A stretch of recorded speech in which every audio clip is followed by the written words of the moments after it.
One of my best friends ever. I met this guy in college. We were chatting about fighting games in a class, and and he was like, "Hey, do you like music?" And I'm like, "Honestly, I wish I could say that I did." Um, but I know like nothing about music, and a lot of it, I have like a tin ear for a lot of music.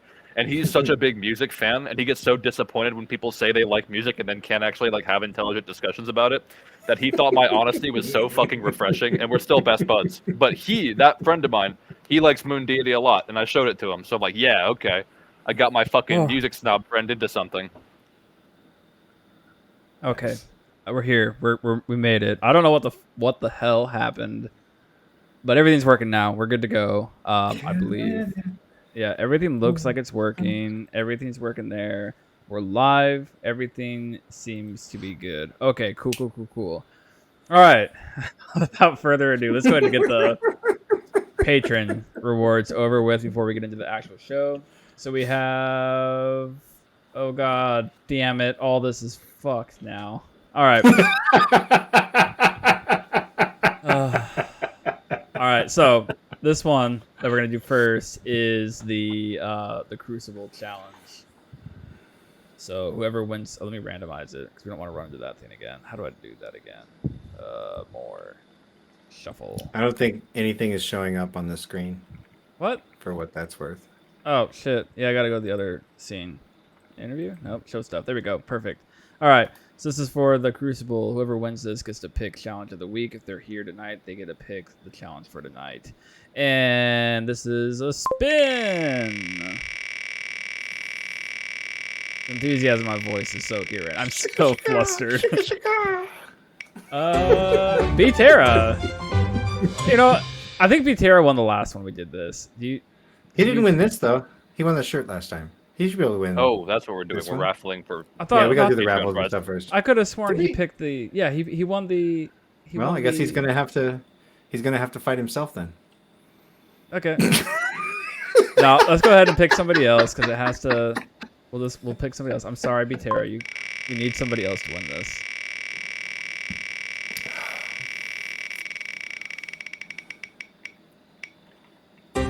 Mantis Toboggan. Hell yeah. Okay, Mantis Toboggan won Crucible. Okay, there we go. MD. MD. Don't forget, he Mantis went to medical Toboggan, school MD. for that. You're right. Mantis Toboggan, you won Crucible or Patreon rewards. Okay.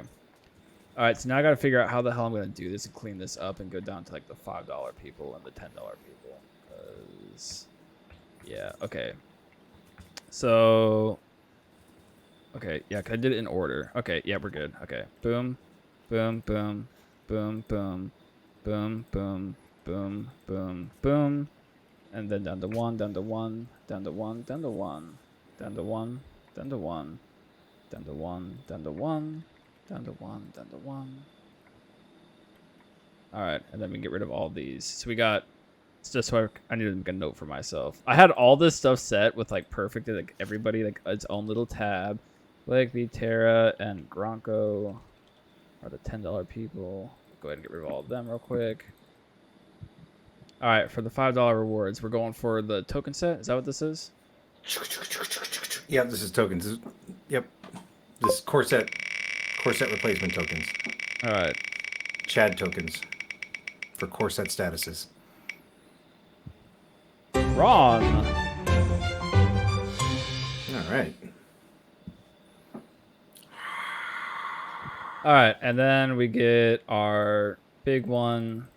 We get Gronko, B-Terra, and who was the other one I had in there? I'm all over the place right now. I'm so like just flustered right now. And Blake. This one will be for the shirt.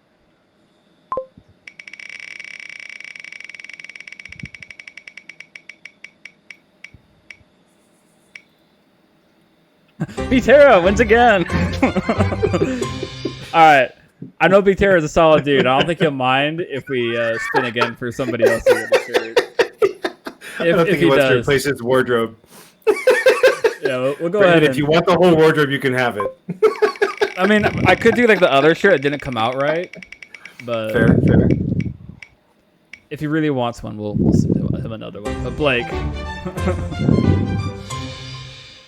we never came across the idea of what's gonna happen when people win it again, and I'd rather like give it to, you know what I mean. All right, and this one's for the bigger token set, right? Yeah. Yeah, okay. Bigger token set. Activated in days tokens.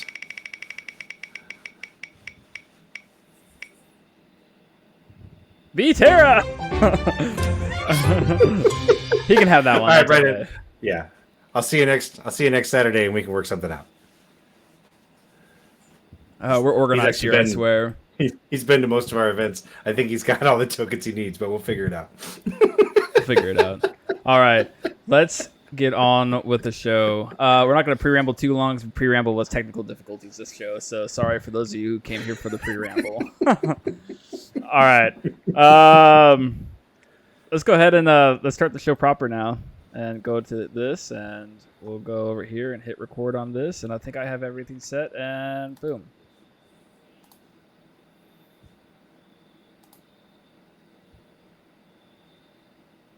Man, why can't you Doom props in Carnage anymore? Maximum effort. In this war, there's no surrender. He's out of line, but he's right. Who the hell is Bucky? You don't like a fair fight. I think you're wrong. Which part? All of it. Think you're the only superhero in the world? Touche. So I don't know if that was like intentional sabotage or if like Reasons. No, I Reasons. didn't realize that the intro. I have music on right now. I didn't realize that the music was going. I was like, because I'm thinking like, man, I want to play Carnage. I saw Carnage. I think the most recent perma damage result. One of the people was playing Carnage, and it's like, damn, dude, that's a great idea. Carnage is so cool. Carnage is I should cool. play Carnage. You should play Yeah, Carnage. I like Carnage. Yeah, play So I think I'm Carnage. gonna go back. I was really excited back when Midnight Suns first came out to play Cletus and Carl, Yeah, which is Baron Mordo and Carnage in Midnight Suns. yeah. And I got spanked super fucking hard by Vision repeatedly. I'm like, this isn't working. But I don't care. I'm gonna play it. Sounds like fun. Yeah, that's the I like thing. Blade. All right. So we'll get into the show. We got announcements. Big thanks to our supporters. We just did Patreon rewards in the pre-ramble.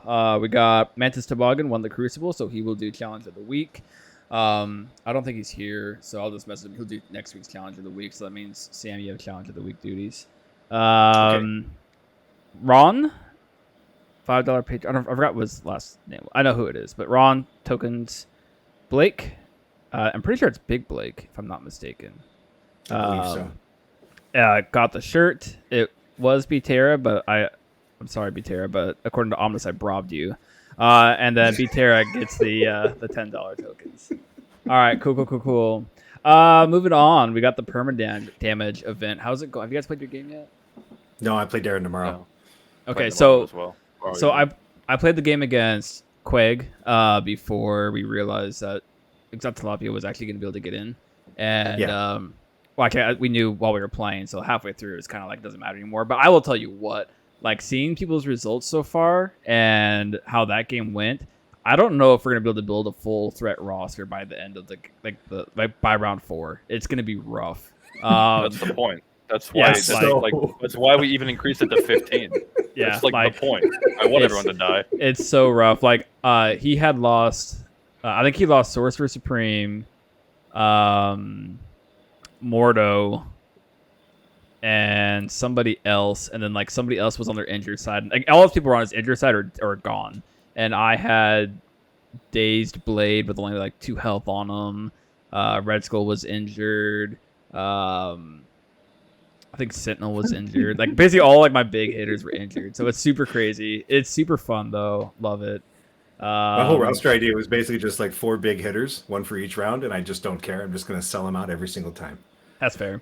I'm saving Hulk for the last round. I got Hulk on the list. I'm gonna use Hulk like rounds 4. My Hulk plan is to with play Hulk Thanos. at least 1 or 2 games and get him a shitload of damage, then bring him as a nuke and a ringer. My last couple games. There you go. So play him Have like a week 9 1 and damage 2. Hulk. Yeah, like a 12 damage Hulk, and like, yeah, I'm throwing 10 dice at you turn 1. Yeah. Casual Helios every time he gets to attack. Yeah. Just play Sentinel if you want that really bad. You know. All right. I want to play Sentinels. They look like fun. Yeah, I've been enjoying them. I think we're gonna get into that a little I've played bit them later. twice now. They are enjoyable. We got challenge of the week from last week. Cutthroat Kier said he wanted a list themed around what was it, colors, basically. Yeah. What's funny is he messaged me at one point. He's like, people could just do like X-Men Blue and X-Men Gold, and no one did that.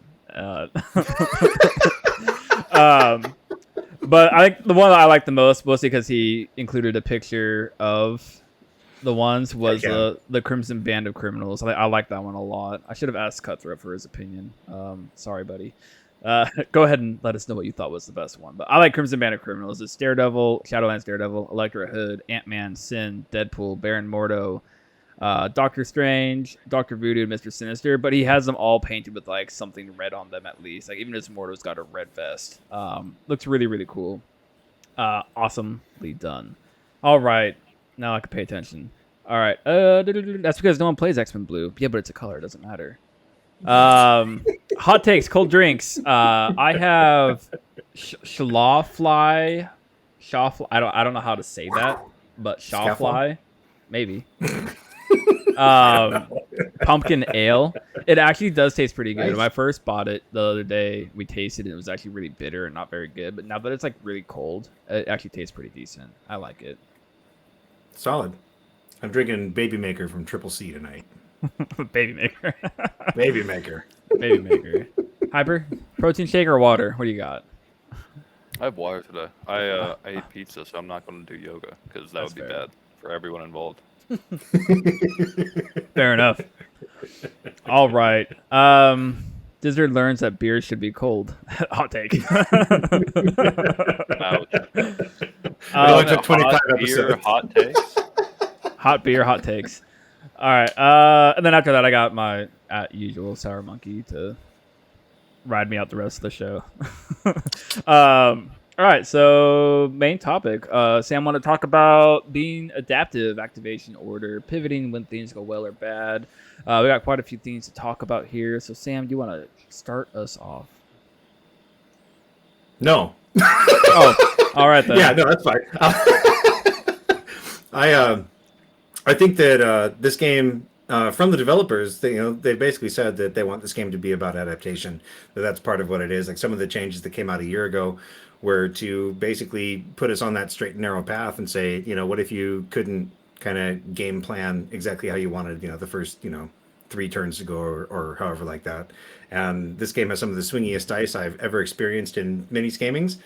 And I think that learning how to pivot is a huge part of this game. And I think that it'd be a great topic for us to share with the listeners and just kind of talk through it. And some of the pre-ramble that wasn't broadcast because of the technical difficulties, Hyper and I were talking about how that might be one of his strongest suits. So I figured we'll let you take it away, man. Take Give it us some away. like Take it away. Adaptation. That word. Yeah, that word. I mean, yeah, like part of what really changed my mind about a lot of stuff this past year of playing, which I think is when I've gotten a lot better instead of thinking about how board games work. Because this whole experience with Marvel has been my only experience playing Was it tabletop war games. Was it the fact that Gwen could pull Hulk? I mean, I'm still annoyed about that, but honestly, I'm shocked every day I don't see Gwen in almost every list. I think Gwen is such a powerful character that's so underutilized.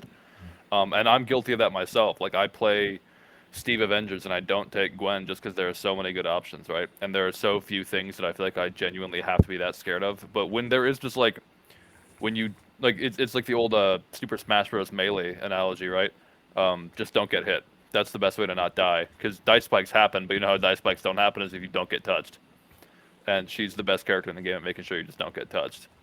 But I remember especially thinking back to LVO, I would go first with Hulk and try to alpha strike people constantly. And now I'm like, wait, why would I do that?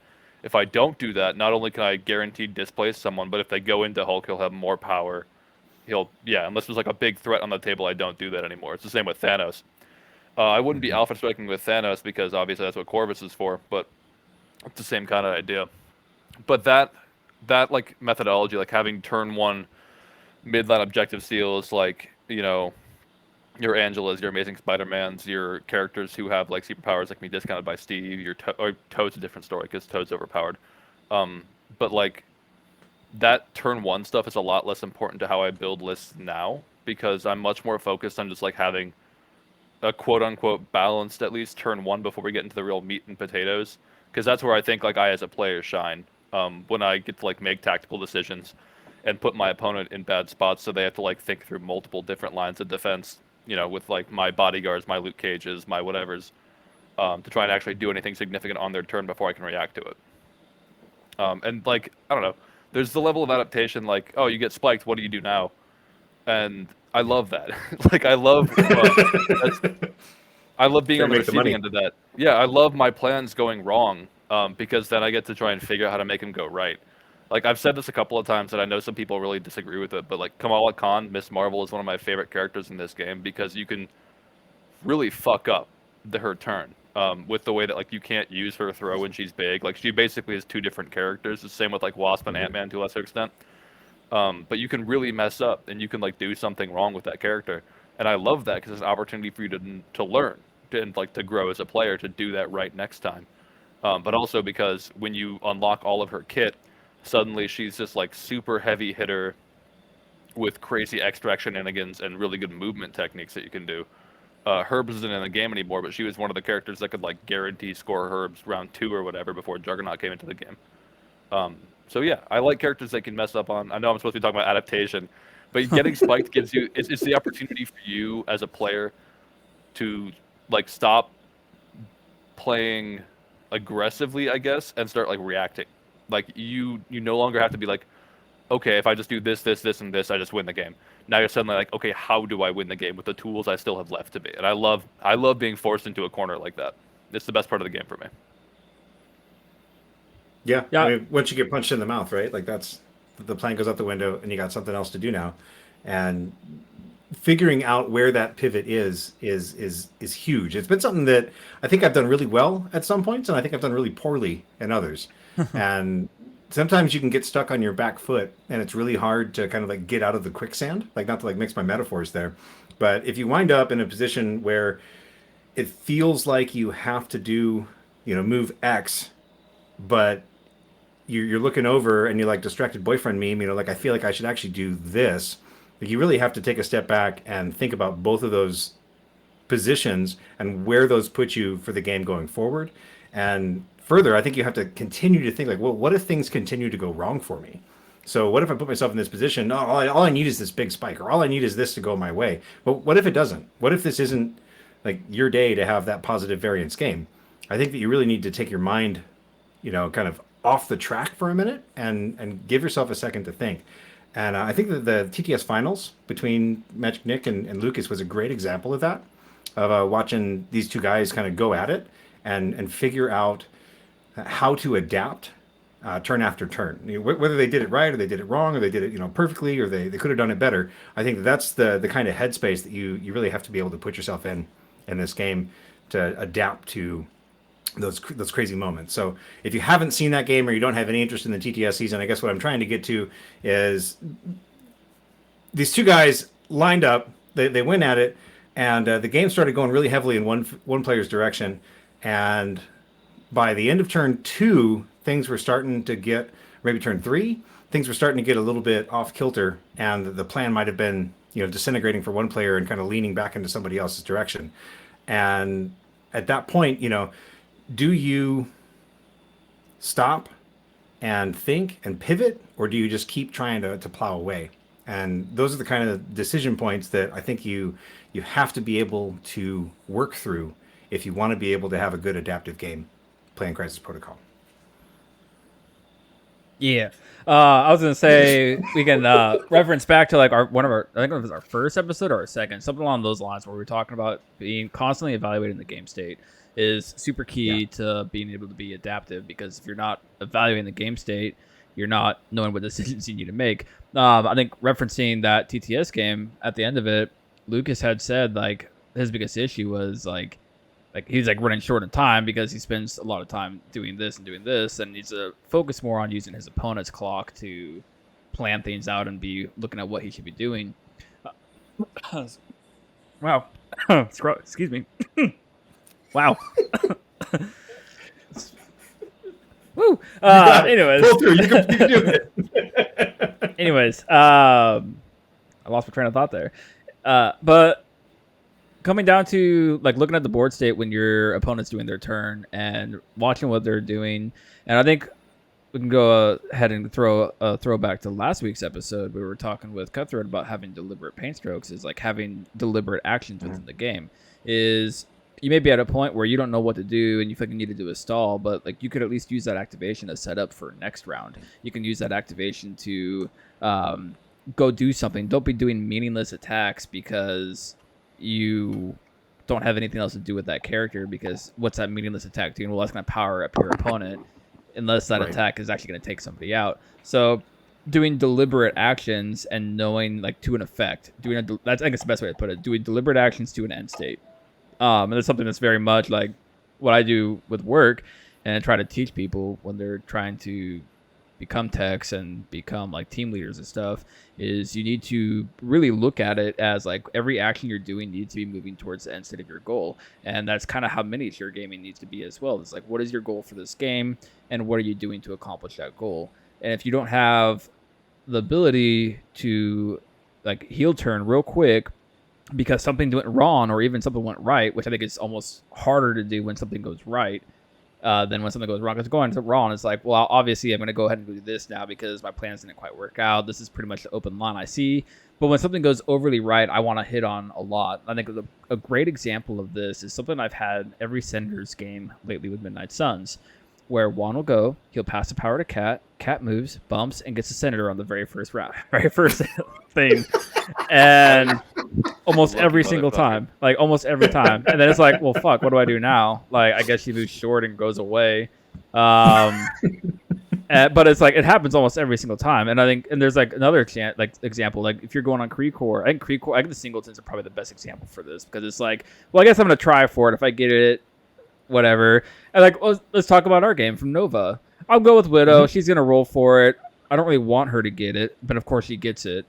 This comes back down to that deliberate action. I didn't need to roll for it. She could have just sat on the secure and been fine and not died round one, or made your attention go the way where I didn't want your attention to go.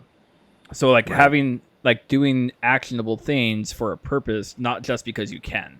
I think that's one of the biggest traps that I fall down, is I just do it because I can. But like, so I mean, do you think the Cat should be searching for that? Do you think that Black Widow should have searched in our game? Like, I think that in our game it was Bullseye. Bullseye. I think it should have been Bullseye going to search for it because you had all your pieces on the other side of the table. Yeah. Like, I shouldn't have not searched for it with Black Widow because of the fact that like you literally had everybody either middle or towards that side of the board, and Bullseye was literally behind cover. I think he was out of line of sight even by himself on that side of the table. There was nothing by him. If I got the core on Bullseye that game instead of Widow, I think you would have been scrambling to get over there as fast as you could.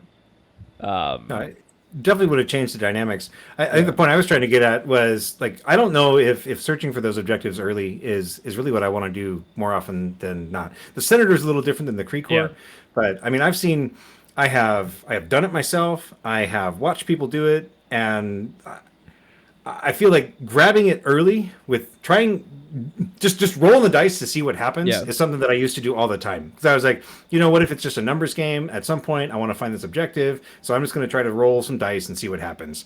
And more often than not, it winds up on a character that I didn't want it on. Yeah, absolutely. And at that point, like, you're just like, oh crap. Or you wind up in a position, especially with Creekcore, where like, oh, now you're stranded in the middle, and you know, you didn't quite think through the rest of that thought.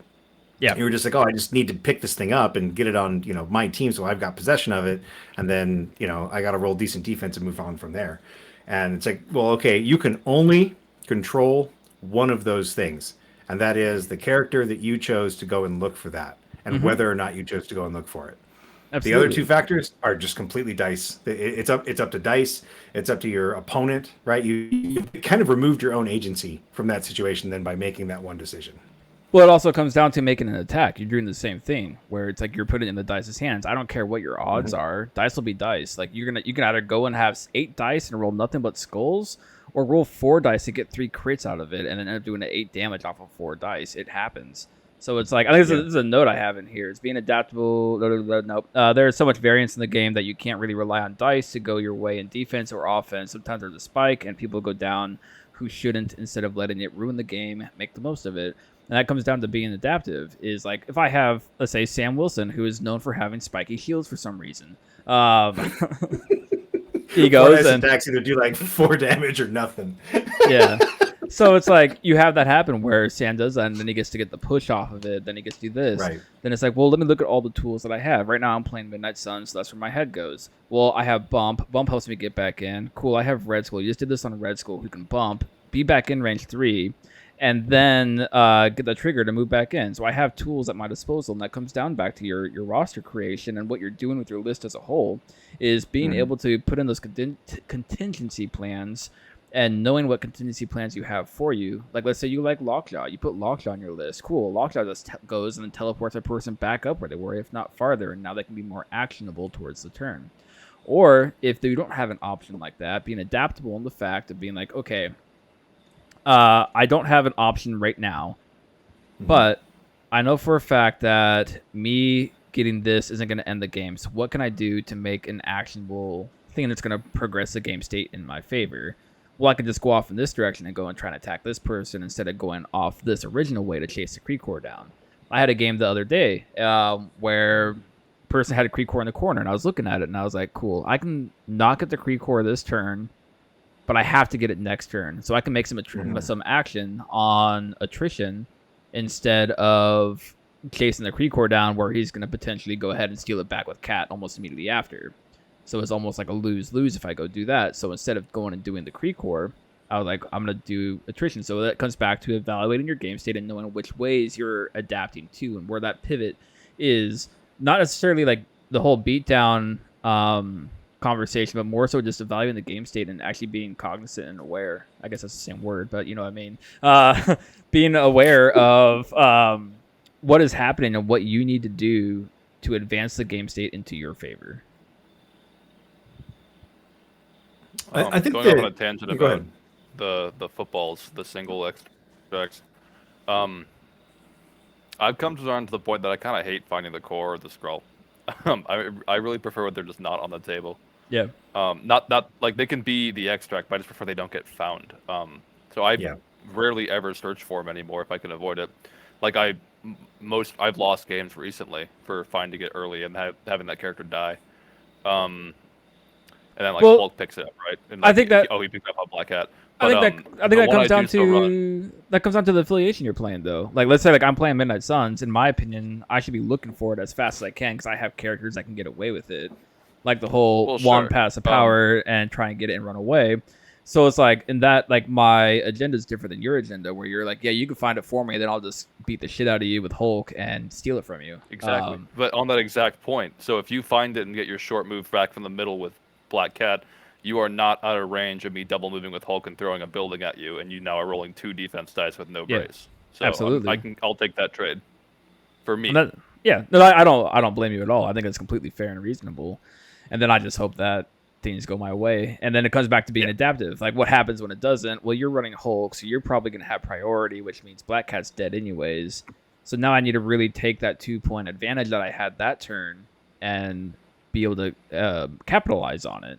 I think that's something that's kind of missed throughout these games is people aren't capitalizing on their early gains and they're letting them fall to the wayside and getting distracted by the fight or getting distracted by, okay, well, you stole this objective from me and there's nothing I can do about it. Yeah, there's all sorts of things you can do about it. Your position shifts. It's not only about like the Creek Core, like again, like the Creek Core game I had the other day. Like I was ahead on points and things were going decently well. They got the Creek Core and they ran off in the corner. And I was like, well, I can afford to let this like sit over there for a while. And I'm going to work on this side of the game. And then I'll go back to going after the Creek Core when it actually matters. And I think that's like something that's kind of missed when it comes down to watching games and seeing play styles is they get tunnel vision and they get too focused on like, let's look at how people play Hulk all the time. For the longest time, we saw people play Hulk as like the straight beater. And nowadays, you see Hulk going last almost every single time. He's just throwing people, chucking buildings, and he's more of a control monster than he is a beat face monster. Granted, he does both decently well, but you see him more so used nowadays as a control piece because people figured out this is where he works better in a lot of cases. Not saying he can't beat the shit out of somebody, but it comes down to understanding what is needed at that point in the game. And I think Holy Mackinac makes a really good point here. They say, I think that a lot of problems people run into is that they have these tools in their list, but they do not take the characters with those tools in their squad as they aren't perceived as being valuable, be it owing to crisis or opponent model choice. I think that's very, very true. You see a lot of people are like, well, if I just took Cat or if I just took the Taskmaster instead of Cat in this situation, the game would have been different. Well, why didn't you? What's your argument for not taking that piece? Like, it's in your list for a reason, and you know you put it in there for a reason. I find myself doing this all the time. Like, I like my list right now. It's like Sentinels and Suns. I'm gonna play Suns on D's and B's, and I'm gonna play Sentinels on E's and C's. But I find myself playing Sentinels on D's and then hating myself for it because they're super fucking slow. And like, it becomes a struggle when I'm like, I should have just played Midnight Suns. And I find myself not taking the tools that are built into my list for a very specific reason because I get sidetracked and I'm like, I want to play this. So is that because you're getting focused in on like the threat value and you're like, this is the team that I can build without like maybe considering what you need that team to do? Or how do you wind up playing Sentinels on a map that should be for Suns in your roster? A lot of times it comes down to me just like I want to like double check to make sure that my thoughts are correct, where Sentinels would not be good there and Suns would be better. So a lot of it really is just testing, Okay, so that's testing. and confirming. But it's still a thing where it's like, if I have this thought process where this probably isn't going to work, then why try it? You know what I mean? Like, but I guess you never know unless you try. So there is that. Like, there has been times like I thought Sentinels would be really good on Terrigen, and I played Magic Nick the other day, and it was a huge struggle. It was Terrigen and Montesi. I think Sentinels are fine on Terrigen, but when it was Montesi and he had 2 of the books, I just couldn't do anything. I just couldn't do anything about it, and he just ran the board because of mobility issues on my part. So I think some people who are looking at Sentinels to look into is like Terrigen's great for Sentinels depending on the extract that's paired with it. Like if it was like a singleton extract with Terrigen, I think that's perfectly fine for Sentinels. But yeah. So I mean, some of that is your turn 0, turn 1, right? So I think that, in my opinion, turn 1 is kind of like opening in chess. You're doing a lot of things that are quote unquote book moves, right? Where you're like, I'm going to do this, I'm going to do that. Yeah. It's almost like an extended setup, and I don't mean that in a bad way. Like I played some other miniatures games where like turn 1 literally felt like setup part 2, and I don't feel that way about Crisis Protocol. But there are a lot of like Hammers is a great example of this, right? It's like somebody runs up and grabs the one side hammer. Well, okay, if they've got a way to grab the other side hammer, then I have to go and grab that hammer, or I'm literally going to concede parity on hammers, unless I have some kind of super jank grab your own home hammer thing like up my sleeve, which I don't. Right? More often than not, it's not even worth it anyway. But like, so now you've kind of the hammer's plays have been dictated, right? So they grab my left, I have to grab my right in order to keep this thing going. And now I've also got to adapt to how am I going to break parity, or when do I want to break parity? So I think that with something like hammers, where it's an even numbered extract, you've got more options for adaptation, whereas something like the potatoes or footballs, you've got something where either you don't know where it's going to be found or you don't know when it's going to be found, and you basically have an adaptation necessity baked into the early game right there, right? Am I going to look for it? Am I not going to look for it? Is it going to happen on the left side, right side, middle? Like, who's going to grab it? When's it going to happen? And I think that understanding how you want that to play out over the subsequent turns of the game is an important thing to have in your mind, but not to get too attached to, right? Like if I want the potato to be found in the middle, well, I can't get too attached to that. So I can't, just station all my guys centrally, kind of charge them into the middle so that I've got some awesome play for, the start of round 2. I've got priority. I'm going to smash whoever grabs in the middle, but I don't know what's going to be found in the middle. With Senators, it's like, well, okay, we've got to look for it on the left. We got to look for it on the right. And then you can start to be like, all right, I'm going to dogpile the middle. But I mean, if you're playing that at 14, you got a whole nother situation there because you don't have a whole lot for the dogpile. So I think that we have to be able to adapt to those situations, but you also can't let go of the bigger picture. And so when it comes to something like picking a model, right? So like big picture, if I'm trying to get an objective on, if I'm trying to get an objective off of a Hulk, I don't. I want to have something like a Black Cat or a Voodoo.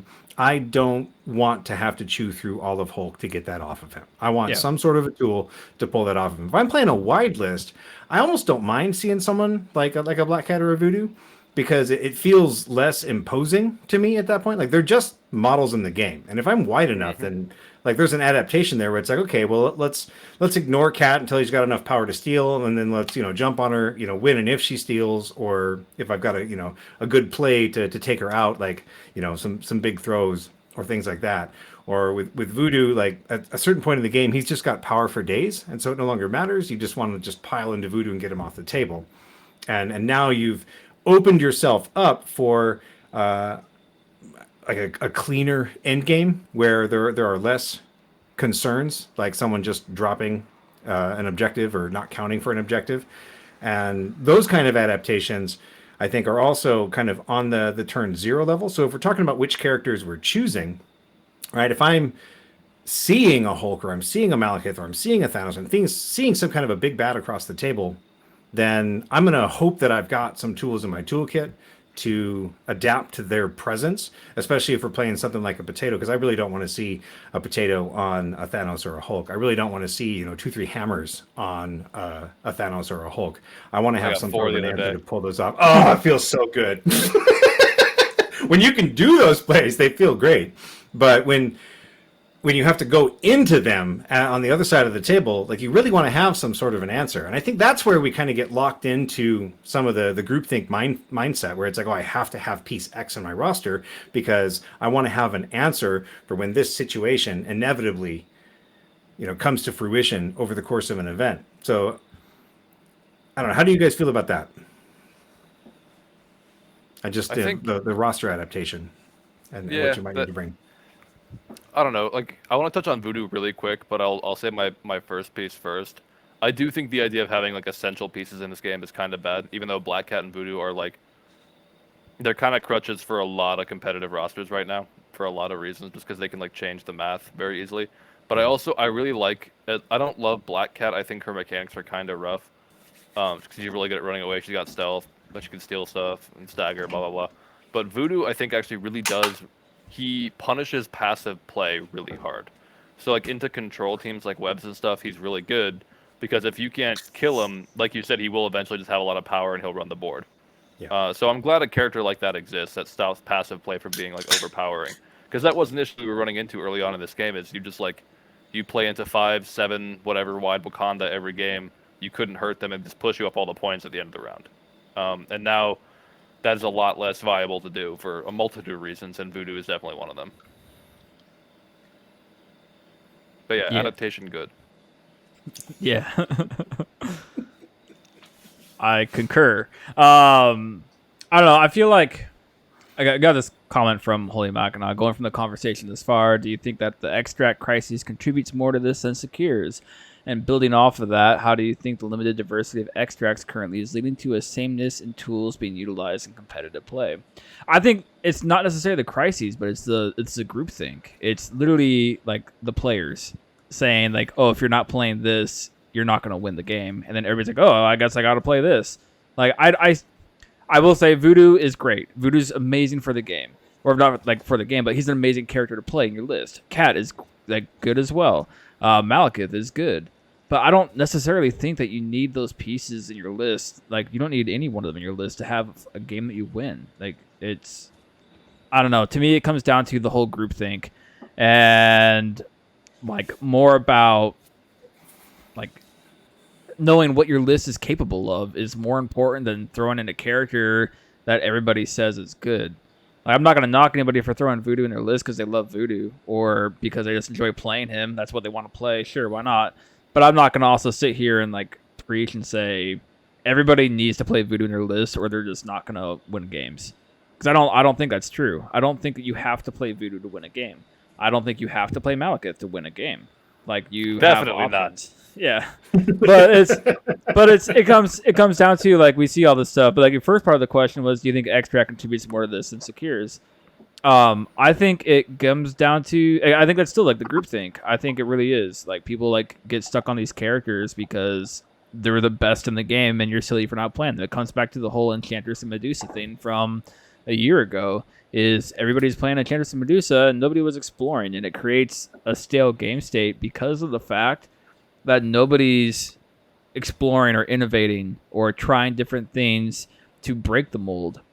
Like why is everybody gonna go and play Avengers? We talked about this a couple weeks ago. Why am I gonna have an event that has 8 Avengers and 4 Cabal and then like 2 or 3 random off pieces or whatever? Like that's boring. Like, but it's because people want to win and they get told that, well, if you want to win, you got to play this. So it really comes down to like that type of thing. I'm kind of rambling now, but Omnis says, how much do you think adaptive play is fundamentally about get more reps in with your roster or the models so you can develop different plans to pivot into the moment? I think it's more about the models more so than the roster individually, because I think if you've had enough reps with a certain model, you know what they can do, and then you go and you throw them in a roster that has a different leadership and it kind of changes the angle. I definitely think both have a key to play in here. Mm-hmm.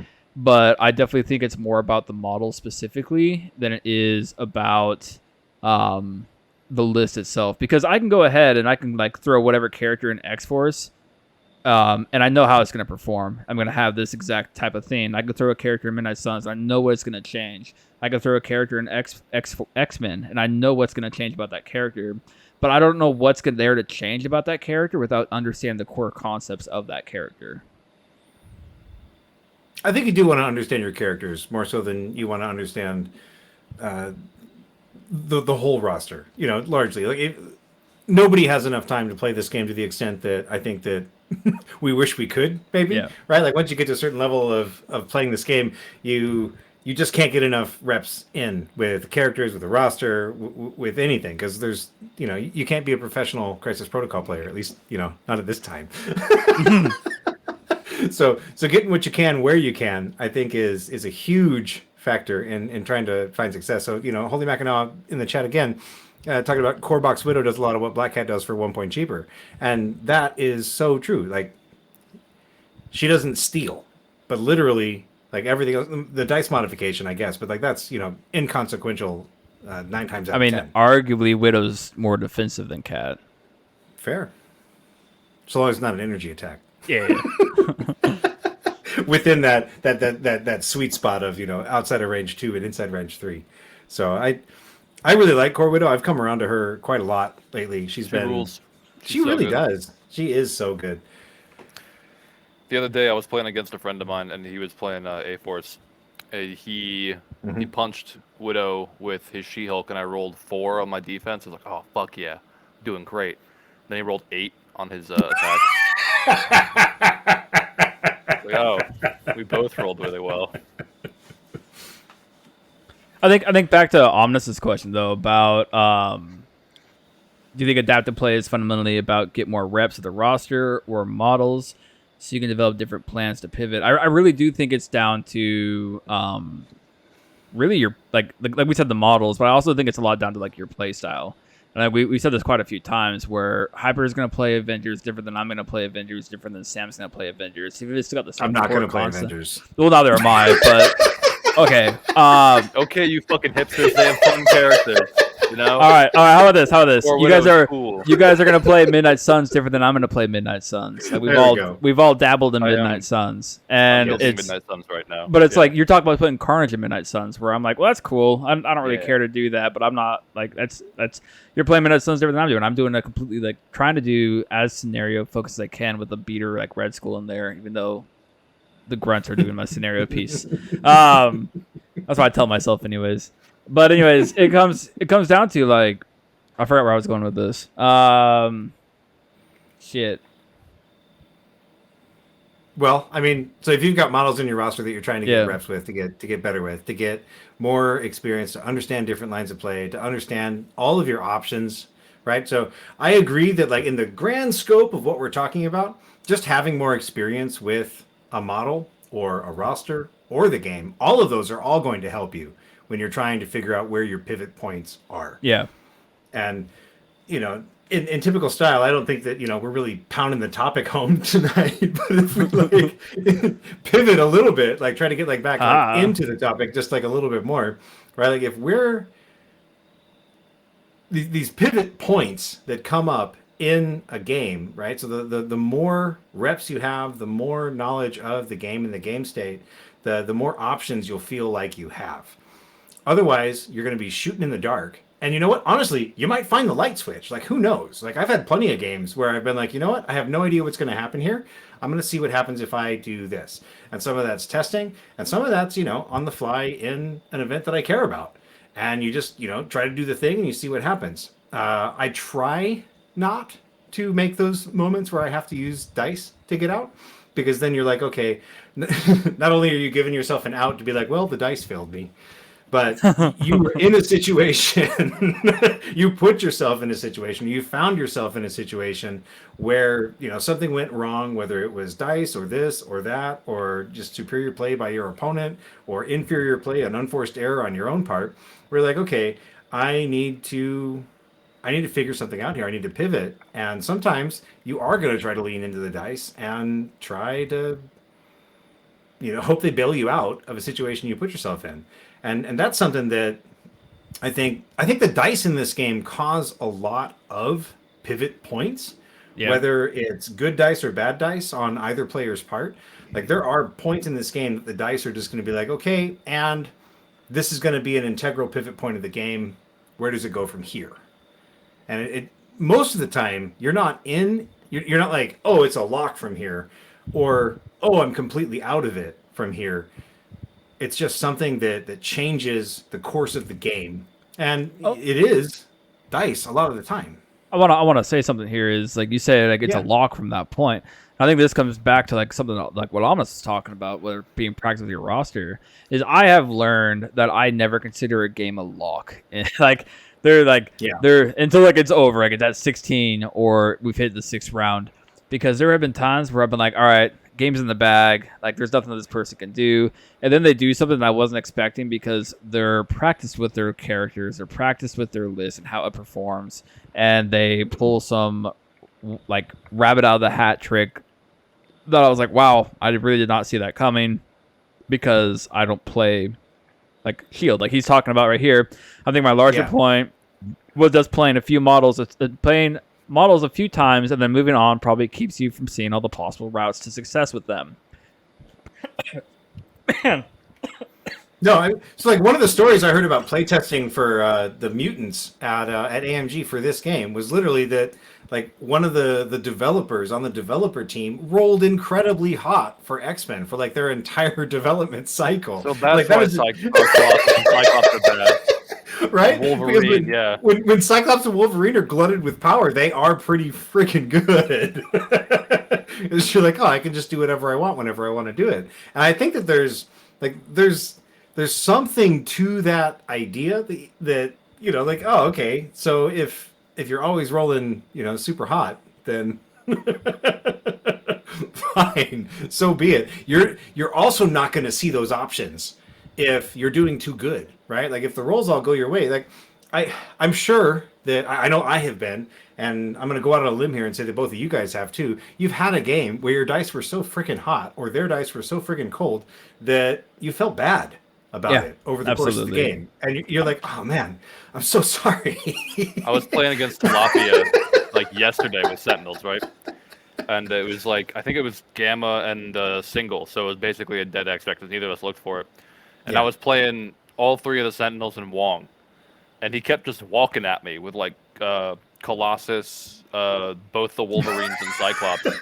And for the first 3 rounds of the game, I couldn't hurt him at all. He was rolling triple crit every time he rolled defense. I was literally hitting them for 0. And when you're hitting for 0 with Sentinels, suddenly your power economy is just non-existent, right? Yeah. Because you dump all your power into the attack and then you hit for nothing, and you're just oh, well, moving on. And then suddenly, I almost tabled him. I killed everyone besides Cyclops, and he's like, I think I can concede here. I don't know. You got to really roll with those punches hardcore with dice, because they go both ways. Everyone's had a game where you just get your back blown out by your opponent. That's just gonna happen. for every time that's happened to you, you've done that to someone else. And there's also, I find that the dice, like, there is the exact same percentage of luck, realistically, on both players' sides to get that ridiculous roll, right? Yeah, better lucky than good is a very common statement in this game. But, you know, we're both better lucky. Everyone is better lucky than good, you know? You don't have to think as hard when the you good roll still 5 counts. grids. Yeah, the good, like, that better lucky than good is, it's like a blanket statement, right? Like, because we're all lucky at times. You can say better lucky than good. That doesn't make the small amount or whatever, like the percentage amount of skill, however much you want to think that is, less important. That's still really fucking important. Okay, so I got a question then based off of that is like if we're saying dice is like luck and all this like variance and then dice, why don't we just build a list that doesn't rely on variance to get what it needs, which you see people doing, of course. Like, isn't adaptability and your list's ability to adapt almost more important than how much dice you're throwing? Yes. And isn't that why Sam is so good? We talked about this earlier with like old Wakanda as Yeah. But like there are so many things in this game that don't rely on or like Voodoo and old Wakanda, or even Wakanda now. Like they do their things regardless of variance, but they're also not like top tier murder machines, right? Yeah. Like they punish that play. Like because I mean, with very few exceptions in this game, there are not a ton of characters or whatever that are both like heavy control and heavy damage, right? Like Iron Man and Hulk, and to some extent Voodoo, are like the few I can think of off the top of my head, and like I guess like Miles or whatever, right? What's my point? But yeah, like you can play those characters, but they are limited in that sense. Like they have control options, and for that reason, like how many times do you really see people like using cat claws with Black Cat unless they're kind of desperate, right? I don't know. I use it quite a bit. You're trying to get power. You're trying to get power to do something else. It's never like you're banking on them rolling poorly more than you are like on like killing them or whatever. True. Yeah, you're like, all I need is one power. If I get one power, I don't need two actions. I need one action and one power. And if I can get one action and one power, I'm golden. And so you're like, all right, I'm gonna cat claws. I'm in range. Let's see what happens. And I mean, that's I had a game end that way very recently. All he needed was one damage on Black Cat, and instead he got like a massive spike, and down went the original Human Torch. Like that's just that. But I mean, he had a very high percentage chance to get that one power that he needed anyway, right? So like the game went on this course, but like it was going to probably go on a similar course anyway. It's just like I needed him to fail. I needed to roll very well. I needed a few things to break my way in order for the game to go the way I wanted it to. He had a lot more factors in his favor, right? He only needed like one thing to go his way. I needed multiple things to go mine. And those are the kind of situations where, like, when we talk about dice, like, oh, I got diced, is a lot different than I put myself in a situation where I needed the dice to bail me out, and then it didn't work. And usually when you're saying I needed the dice to bail me out, you're not talking about like, I just need one damage, or I just need this, or I just need that. You're talking about multiple factors going your way. We talk about those Hail Mary plays. Which exactly. comes on to my point of like sometimes it's better, not better, but sometimes you just have to risk it for the biscuit. I wrote it here somewhere, but I can't find it now. But like sometimes it is like you just have to risk it for the biscuit, where it's like, well, I need this to happen. I'm just gonna go for it. Like the chances of this happening aren't very high, but this character is here. They're in a prime position to try and get this to go and happen. I'm just gonna go for it. And next thing you know, it actually works. And if it doesn't, what are you gonna do next? I think if you want to, like, if you're at that point where you're saying, well, I'm going to risk it for the biscuit, you need to know what's going to happen next if that biscuit did not cut the butter. Like, it's... The games in question that I'm talking about are literally games against players that I 100% respect as a player.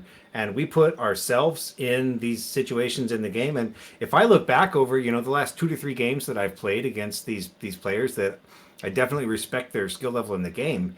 And things broke my way in other games that we played, right? Same kind of a thing. Like I needed X, Y, and Z to go my way, and all three factors happen, and I walk away a victor. They needed one or two things to go their way, and they did. Like Yeah. it's just the pendulum like kind of swinging. So I definitely think that skill is a factor, and understanding where to adapt and when to adapt and when you have to actually make a real in-game pivot is different than putting yourself in a situation where you're trying to, hope or pray or whatever you want to call it, that the dice bail you out of a situation. So, like if we go back to this most recent Season 8 TTS final, there is a moment in that game where one player, like literally just takes a step back from the game, considers all of their options, and does something completely different than like what you would do if you were locked in on a play pattern. And that's the kind of pivot that I really think is a game changer, that doesn't necessarily say, okay, let's see if the dice can bail me out of this. Yeah. I agree. It's very much being able to make those plays where it's like, I'm gonna go all the way over here in left field. It's very much like one that catches your opponent off guard a lot of times, where it's like you're doing a predictable thing versus unpredictable thing. Like I was talking about earlier, like, well, do you really need to go with the Creekor, let's say, or need to get that objective off the opponent this turn? No, I don't really need to. Well, this person over here is on like 3 health. I have a chance I could just KO this person. And for the longevity of the game, this might be better for me than going for the VPs right now. Mm-hmm. So it's, again, come back to 100% evaluating the game state and what is most beneficial to you at that time. You might have to sacrifice a character to get your game state going forward. But like if I sacrifice Cat, so Red Skull can KO 2 people, that's worth it to me. So being able to evaluate the game state and understand what the potentials for this round are, and being able to move that agenda forward, I think a lot of that's what separates like great players from good players. Well, that's like the playing to your outs is something that I feel like we maybe throw around a little bit too easily. When we talk about this game, like, oh, you got to play to your outs. Well, that's like saying like pizza is good, or I like tacos, right? Like some people don't like pizza. Sure, but I mean, I have yet to meet someone who doesn't like pizza or tacos, right? So like, damn, yeah, you got to play to your outs, sure. right? You got to play to your outs, right? But like, what does that actually mean? So that's exactly what you just described, right? Like you've got to be able to identify where you can make the play that's going to swing the game back in your favor. And it's not about taking dice out of it so much as it's looking at the board state and being able to identify what can I do if everything else goes, wrong for me, or, that I don't have to count on my opponent failing from this point. One of the things I used to talk about with at least my local guys when I was trying to play X-Men before people thought that X-Men had any game was how attacking was like the fifth thing on my decision tree, where like I wanted to make sure that I was set up for this turn. I wanted to make sure that I was set up for next turn. I wanted to make sure that I understood what my long-term plan was. And then, 1 or 2 more things. And then it was like, okay, now if I'm already set up in all those other facets of the game, now I'm ready to be like, well, okay, what happens if Cyclops just like throws an attack into this guy? And, I don't care if it does no damage because I'm literally throwing his action away otherwise. I don't know. Maybe Avengers don't have that problem. Do you ever run into those kind of decision trees? It's a hard question to answer. Can you give me like exactly like? Because Avengers, you can play anything in Avengers. Like you have to like my team, right? Like which? Yeah. So like the specific example I was trying to describe in like the moment that I can remember, we were playing on spider portals, and I had a Cyclops that was standing on a spider portal point that I already controlled. And so it was like, okay, So he's in a spot because it was a spider portal that was, threatened by an opponent's piece. So he could move somebody onto that point and maybe grab it, or I could move my Cyclops off the point and try to grab a different spider portal with him. He's not advantaged in any way. It was an uncontested point, so he had not a terrible odds to grab it, or not even a 50-50. He had, slightly advantage to grab it, but not like rolling like 4 or 5 dice to try and claim something. And I don't remember what I actually chose in the moment anymore. I just remember thinking about that decision tree for so long because it felt like I had so many different options, of which the least important and least impactful was to do an attack with Cyclops on a target within range 4 for basically no reason. He didn't have any good attacks to make. He did have attacks against already activated models, so it wasn't like I was just going to feed somebody power and then that was going to be it. Mm-hmm. But it felt like leaving him there and taking an attack or 2 was only going to be good if I actually got 2 damage so that I could do a field leader on somebody else on my team to set something up for the rest of the turn. Or I could just run him over there and see what happens. I think I wound up running him over there to see what happens. I sold him out, and then he tanked a bunch of damage, and it felt like a badass moment because it was yeah, I did, I did the right thing. Yeah, I mean, that is a decision tree for sure. For me, that situation, it really depends how late in the game it is. It's flipping this point. Are they going to be able to get it back this round? Is that going to really swing the game in my favor? Would attacking that character help me out in attrition in the long run? These decisions are always complicated, right? Yeah, and Spider Portals is really bad about that because if I run get fucked over so hard, right? Yeah, and now I'm out of I'm super out of position. I'm not standing on the point for you to claim it back. All sorts of things can happen. I'm really glad I've been seeing less of Portals, which is crazy because people will bitch all day about Malekith, and it's if you really hate Malekith, just run 4 secures he doesn't like and 4 extracts he doesn't like, and you're probably golden. You mean or 3? 3 of 3. Yeah. Run demons downtown, spider portals, and spider infected, and cubes or something. And Malekith's not gonna have a ton of fun with that. But yeah, I don't know. I'll leave off my Malekith bad train for now. Fair enough. I still only played him twice. I've played against him so many times. Played against him twice. I hadn't done a random a game against someone I don't know, just a search for looking for a game in the TTS Discord in a long time. And the first time I did a week and a half ago, a guy responded within a minute and immediately said no Malekith please. And I'm is this what it's come to? Is this where we are? Somebody saying that in my local Discord basically made my group shrink by 1/3. For what that's worth. So because of Malekith or what? Feelings. It was because of feelings. If you get right down to it, somebody had feelings about I'm not going to dig too deep into that. That sounds like its own thing. Yeah, man, I don't know. It's a fucking game, people. Yeah. They already nerfed him with the recalibration matrix. There's a shitload of defensive tech. He can whiff just like Corvus can whiff. He whiffs harder than Corvus can whiff. He's not that bad. Whenever I get someone being I'll play a game, but only if you don't play this, I'm look, if you really feel that way, go play fucking Solitaire. Go play a single-player video game with your time. Don't try and impede the other person's experience just because you have a weird prejudice against it. It's the same when people used to say I'm trying to play a casual game, don't bring Black Order. It's well, I still like Black Order even if you want to play casual. You can still, I guess, playing Black Order casually is not an easy thing to do, but whatever. Tangent. All right, is there anything you guys want to hit on about being adaptive or activation order, pivoting when things go well or bad, or do I have to attack? That's kind of the main overarching topic.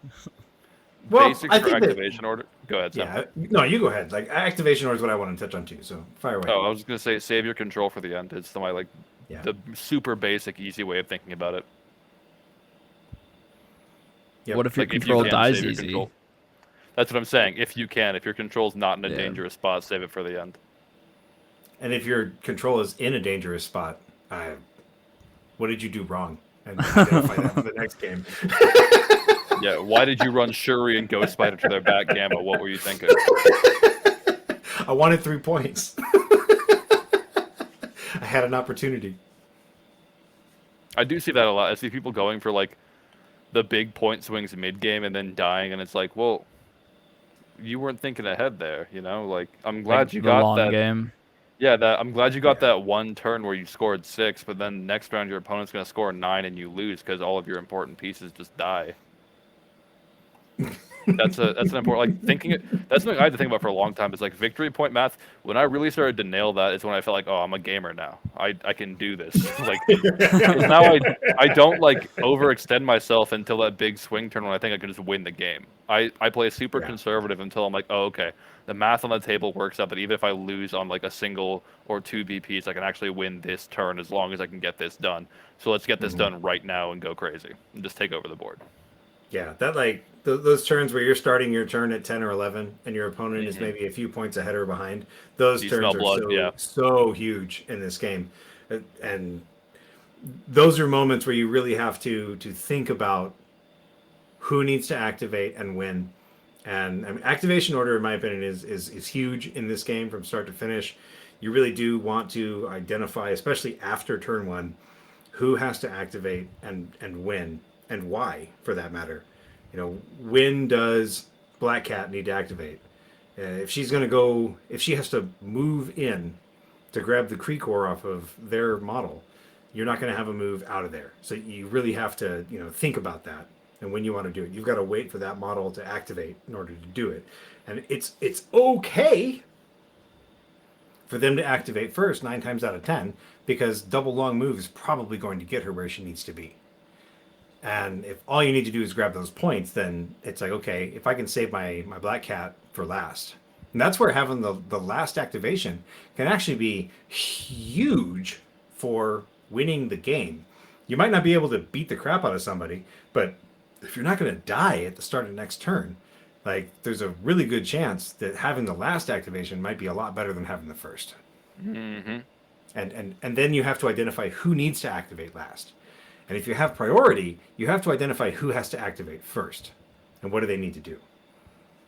And there's a mistake that I've made into Black Cat more times than I care to admit, which is basically being like, meh, whatever, it's just Black Cat. And then all of a sudden I'm staggered and I lost one of the key actions that I wanted to take that turn. Like, it was like, even if all I was going to do was just double attack and roll some dice at something, right? Like, okay, like I can pretend that it doesn't matter, and then I was just gonna whiff on that first or second attack. But at the same time, not even having the opportunity to do that is huge. Mm-hmm. Yeah, Black Cat's good. She's got a lot of cool stuff. Turns out. Yeah, big shock, meta character, very powerful. Who knew? Who knew? I don't know. That's about all I've got. And I guess one last thing. It's not all I've got. So the last thing that I've got is just I have made this mistake more times than I care to admit as well, which is just having tunnel vision in a moment and thinking I've got to get this character off the board, or I've got to make sure that this character survives, so I should activate with them first. And I think there's a lot of cases where maybe that's not actually the right decision, or sometimes you just got to suck it up and take your 5, 6, 7, 8 threat character and double move them to a different side of the board for next turn. Yeah. It It comes back to that, like, what are you making your deliberate action towards in the end state? What is the end state and how are you going towards it? Am I going to have more benefit double moving my 5 threat or even my 7 threat over to the other side of the board for next turn, or him punching somebody once and then moving, and then next turn he's not going to be able to be as actionable as he could have been. Yeah. So it comes down to understanding what you need at that moment and what your end state and how you get there. Omnis says, I see people not thinking about what they need to do to win or playing to your outs, but understanding it is key. And that's really important here, is understanding what you need to do and how to get about doing it, more so than like thinking in the moment of I need to get the Creekor, and then like I keep going to Creekor because that's like the biggest thing comes like mind is like going for that single extract. I need to get that right now. Like, do you really need to get that right now? Because I think that's one of the traps I find myself going into is I get like I need to go and get this, but it's like no, I really don't. I could go ahead and like score 3 of the secures because they're all turtled up over here. So I'll go score 3 on the secures where they're only going to be scoring 3 as well. I'm keeping parity. They're not that far ahead. And then next turn I can set up to where I can get the recore next turn because their models will be dead because I'll have prio because I didn't kill all their people. And think about the bigger picture of the games and not being so tunnel visioned. I think that's the biggest thing I keep seeing people fall into is being tunnel visioned and single focus on what they're doing and not looking at the game as a whole. Yeah, pulling the goalie is what I call it. When you go full in on attrition and you just ignore some aspect of the scenario. And I think that is a really easy mindset to fall into. And you're putting way too much on the dice in those situations. Even if you've got great dice like a Corvus or a New Skull, you're still putting way too much emphasis on the dice if that's what your plan is. And it might be, if you're someone who considers yourself an advanced player, maybe that's some basic bitch information.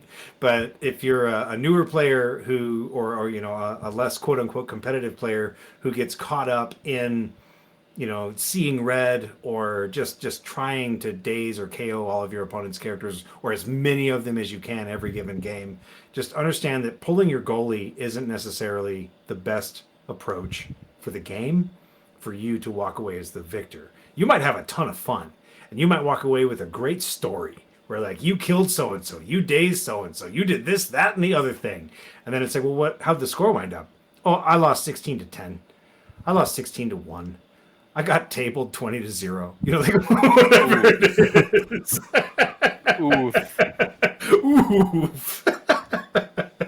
But if I got 3 more hit points on their Captain America, I had that. I would have walked away the victor. But you didn't. You didn't. Mm-hmm. You pulled the goalie and you lost by 1. Those are some fucking fun games, though. When it's like you're super behind on points and you need like 2 health off a character to win the game. That's when both your opponent are like, "We're gonna roll some dice, bro. We're gonna see what happens." That's some fun shit. It is. I mean, that was my game against Sooner at NashCon. Like, it was like, all I need is Thor to survive. You're shocked X-23. No? Oh, okay. Well, I don't feel super bad about it. But, I don't know. Play the objectives, play your outs, identify your outs, pivot when you can, and look at the board state and decide who needs to go. Like, I don't know. One of the things that I like to do when I look at a game is identify who needs to go last. Now that could change over the course of a turn, and golly, does it really stink when you activated the character that you identified 2 turns, like 2 activations later. You're like, wow, they really that should have been my last activation. Crap, I misidentified that.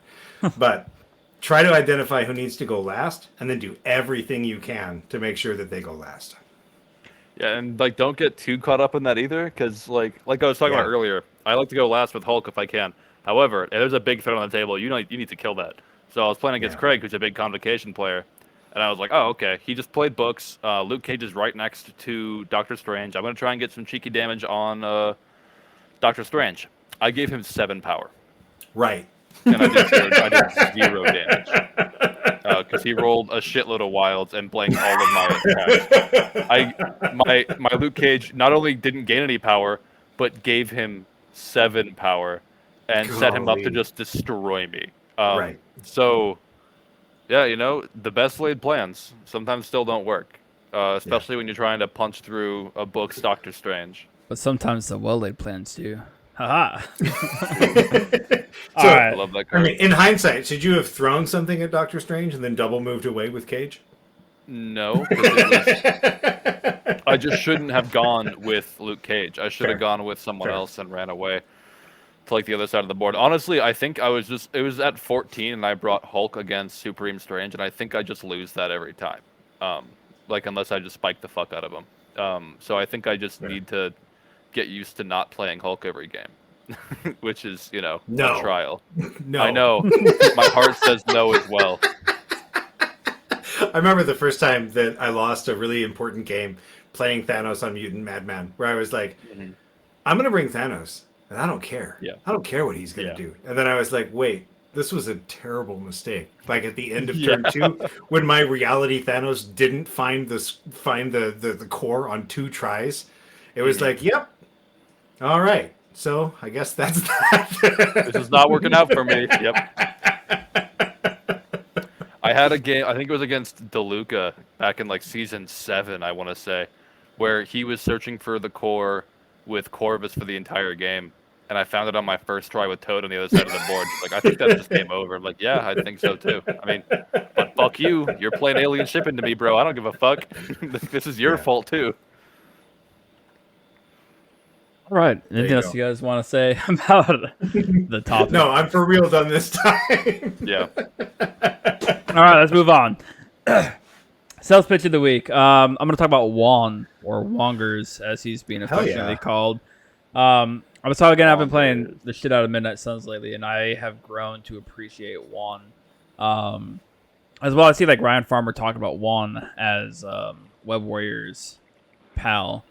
I really enjoy him actually. I used to really not think so great of him, but man, I tell you what, being able to have a person who you know is going to be scoring you a VP, someone who can heal you in a tactic card world where we have very limited heals, or remove a condition like stagger.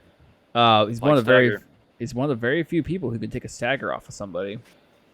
Sure, it might mess up your tempo, but I'd rather remove a stagger by doing that and then being able to go crazy with somebody like Red Skull than him just losing action. I will trade an action off of Wong any day for literally anyone else. Yeah, but it's like Wong's been really good. Like his heal, like spend 1 to heal 2. Like that's pretty good. That's like the most cost efficient heal in the game right now, isn't it? No, I guess range Shield 3 too. Yeah, and it's range 3. But I guess Shield has their med pack, which is 2 It's for a 3 tactics still. card though. It's different. He can do that every turn. He can do it to 2 people every turn. He also can double move and bump, which means he can go from 1 D point to another D point. There we go. He's also able to flip points. He's just a solid 2. Like I think he's a great 2 threat that people are just like not exploring as much as they should be, and just throw him to the winds. Whereas that heal is actually really big in games, I have found, as well as being able to pass a power. Most people are playing Black Cat anyways. Passing a power to Black Cat for her to move up. I guess this is only Midnight Suns. Move up, bump, and then grab something still is pretty cool. Or being able to pass power to somebody to do your turn 1 stuff. Passing a power is like really rich in the game now that R&D is restricted. So Wong's a stellar 2 threat. I'd honestly, like, I'm kind of biased because I'm really hard in Suns right now, but I'd honestly put Wong as a top 3 2 threat. Completely agree. He's either number 2 or number 3 for me.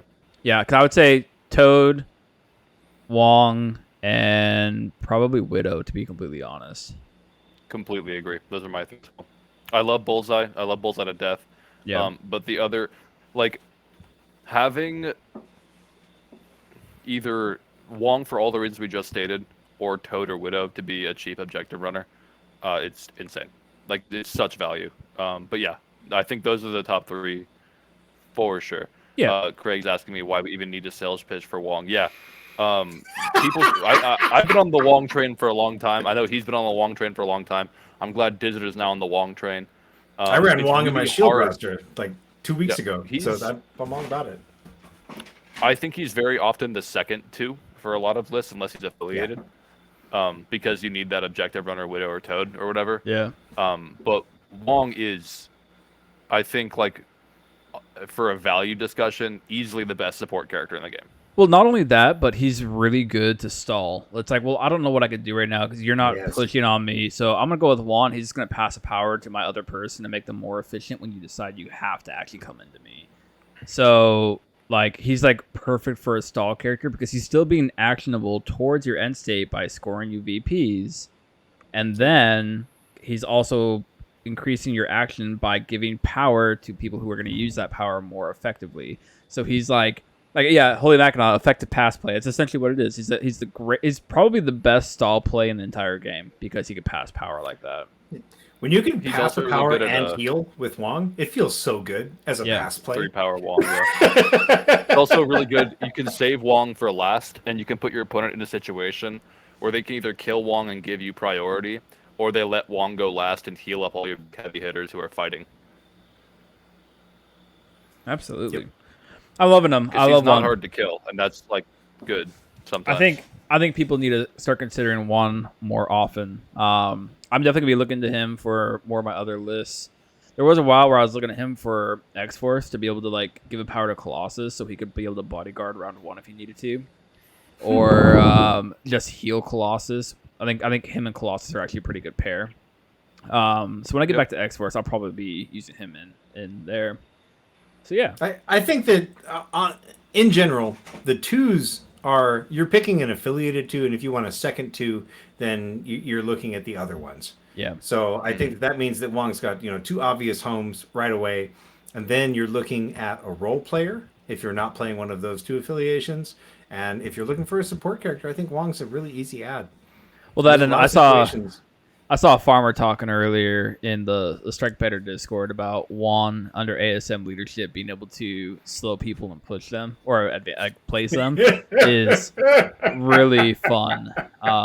So anybody playing Web Warriors should probably be looking at Juan to supplement their team. All right. I kill He's Wong also, whenever like- I see him. I don't know what that says about his power level, but I see that guy and I just want to take him off the board. Straight up, Wong also, if you're running advanced R&D with webs as well, he gives you the coveted turn 1 Black Hat seal. Yeah. Yeah. Which is, gross as fuck. Like, and literally, it's just him. You double generate power, you give 1 to Black Cat, and you R&D the next one to her. And that works in literally any affiliation across the board. There are obviously places where it's better, like Steve or Inhumans or whatever. I don't think you really needed Inhumans, but yeah, like, Wong... He's a character very similar to how people were looking at R&D like 6 months ago, where they were like, and this was before I was thinking it. I would see like Cookie or someone being like, I think we need to ban R&D because it enables too much shit. Wong is that. He still does that. He's still giving out power and changing power math around. He's the anti-Loki. He's the Loki of heroes. He's a sorcerer He's your friend, the Loki. He's a sorcerer. Yeah, Sorcerer Supreme. Holy Mackinac is saying he loves him in Hydra testing, scientific method, fuel Zola for rerolls as well, heal and fuel your tanks like Cage, etc. to get shields online faster.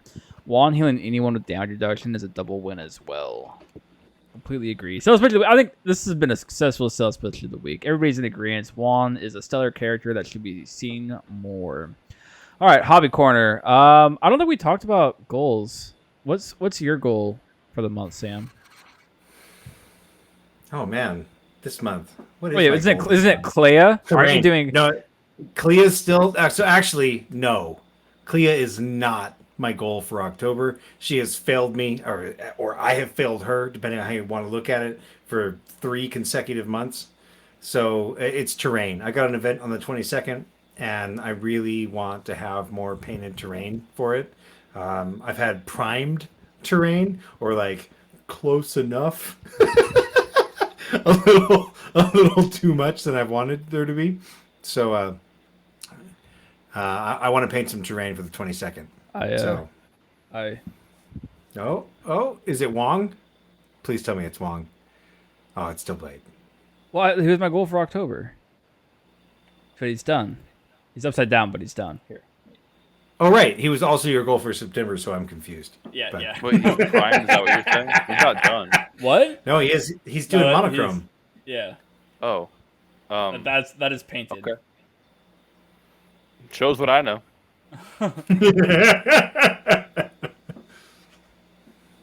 That entire roster like that will look really cool. If that's like a theme across your whole roster, I could see. it being sick as fuck for sure. Yeah. my whole. I'm gonna do the all the Midnight Suns like that minus Cat and Strange because they're already painted. I'm not gonna buy another one of them just to paint the monochrome. Because I'm not gonna lie, it's a pain in the ass.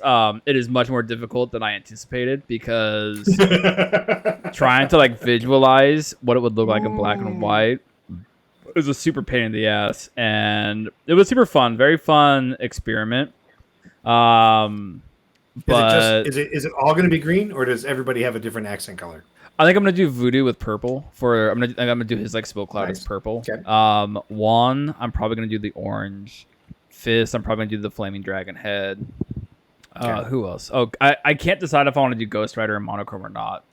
That one would be interesting.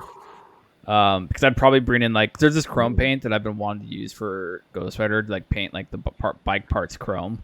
Why don't you do chrome for the highlight color? Well, then the wheels for the fire. That's like almost. Yeah. Yeah. Okay, fine. I can do the flame back one. But like, I really enjoy. I don't know if it really showed up that great on the camera. No, it looked cool. I'm happy with it. It doesn't show up better that way. Oh, okay. But yeah, Holy Machina, entire roster paint like that is going to look great. Are you doing different colors in each character or just the green? Yeah. So we just talked about that. So like Voodoo, I'm probably going to do Smoke Cloud purple. Yeah, I'm going to do like the colors that are like associated with them. I want to do green for him.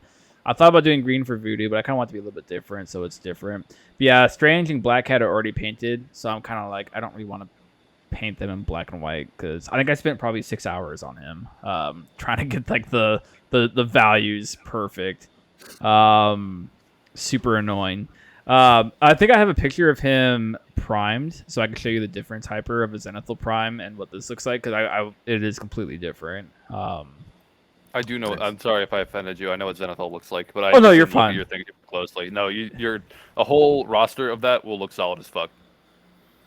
Holy Machina, highlighting tip that I use that might help is after a prime, take a picture of the model, the light source wherever you want it, and convert to black and white and up contrast. Yeah, so like honestly, you missed last week. Go listen to last week's episode. The whole entire There's time 100% where this is coming from.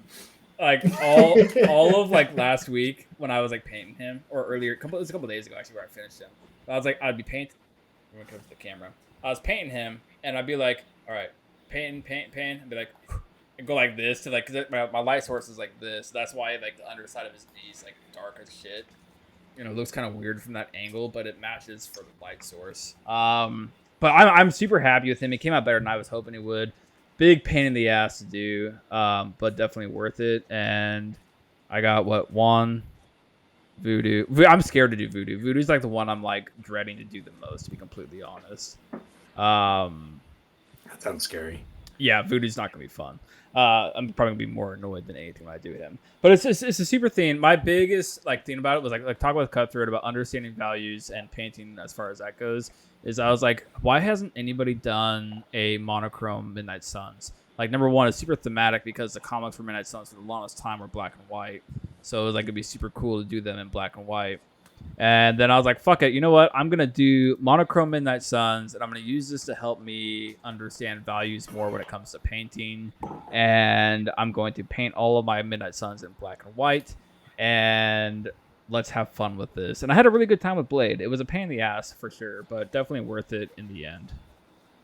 Nice. Hey, Desert, are you gonna play Midnight Suns? Yeah, I'm playing the shit out of Midnight Suns. What are you talking about? No, are you going to in December? In December? Mm-hmm.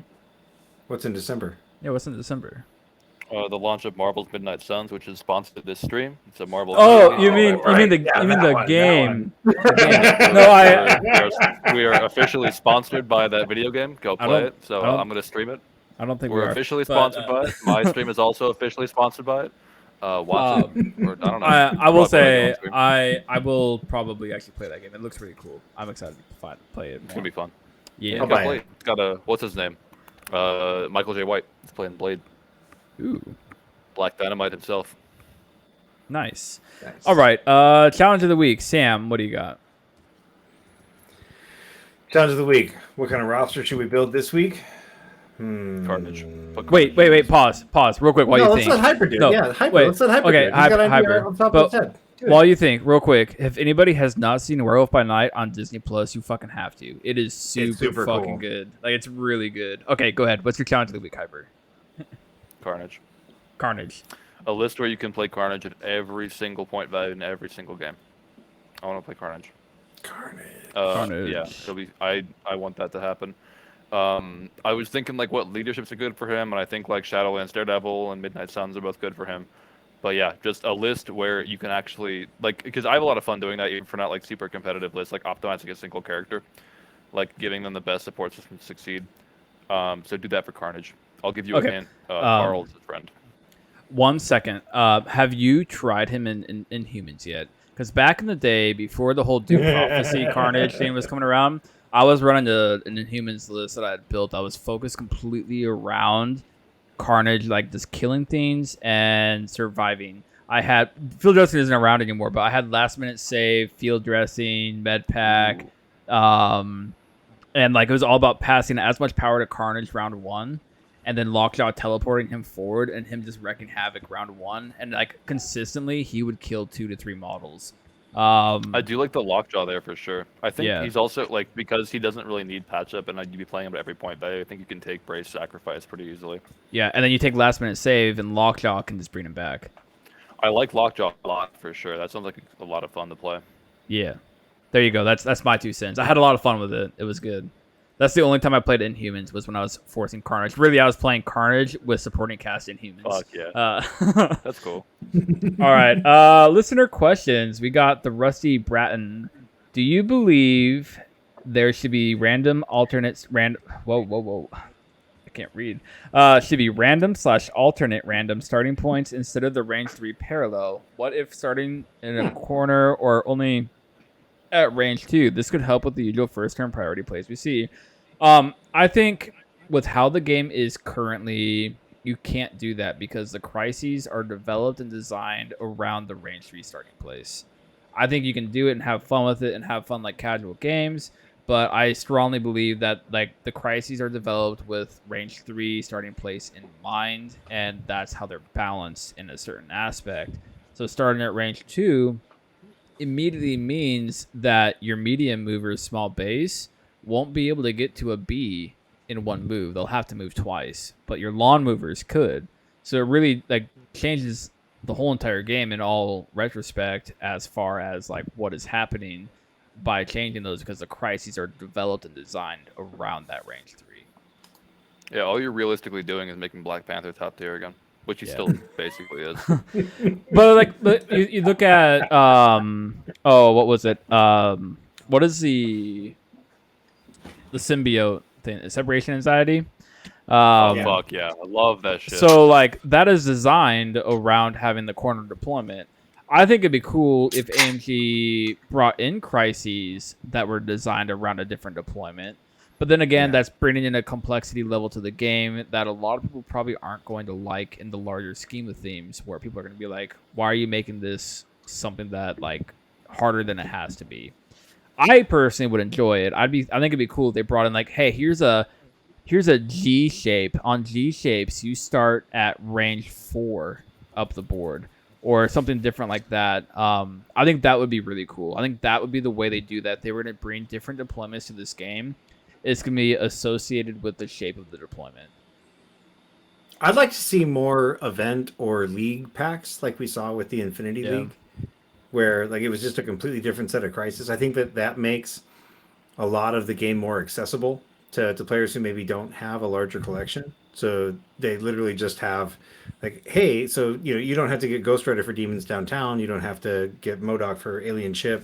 I mean, I'd love to see a crisis pack, but in absence of that, I'd like to see something like a, this is your event pack for the day.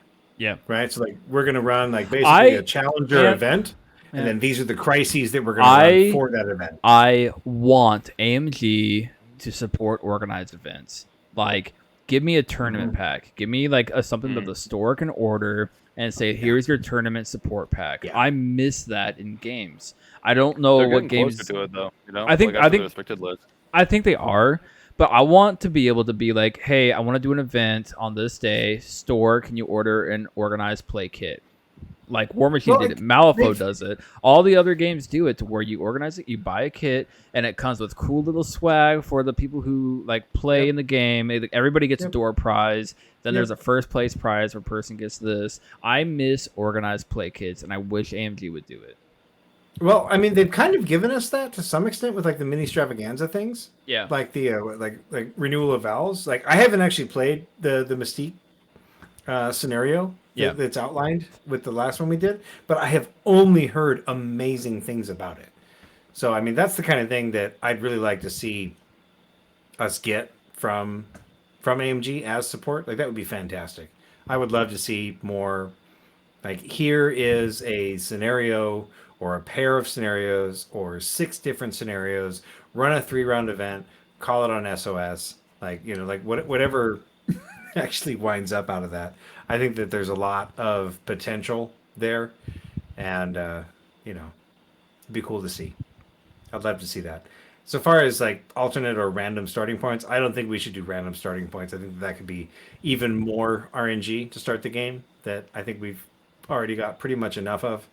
But I wouldn't be opposed to seeing a crisis or two that, laid out a different deployment area for somebody to come into. That would make me, as a priority player, that would make me want to pick reds or blues just based off of whether or not there was a deployment limitation on it.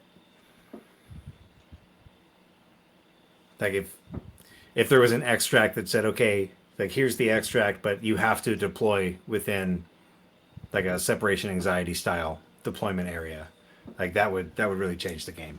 Absolutely. So, I think it'd be cool. I think I'm for it.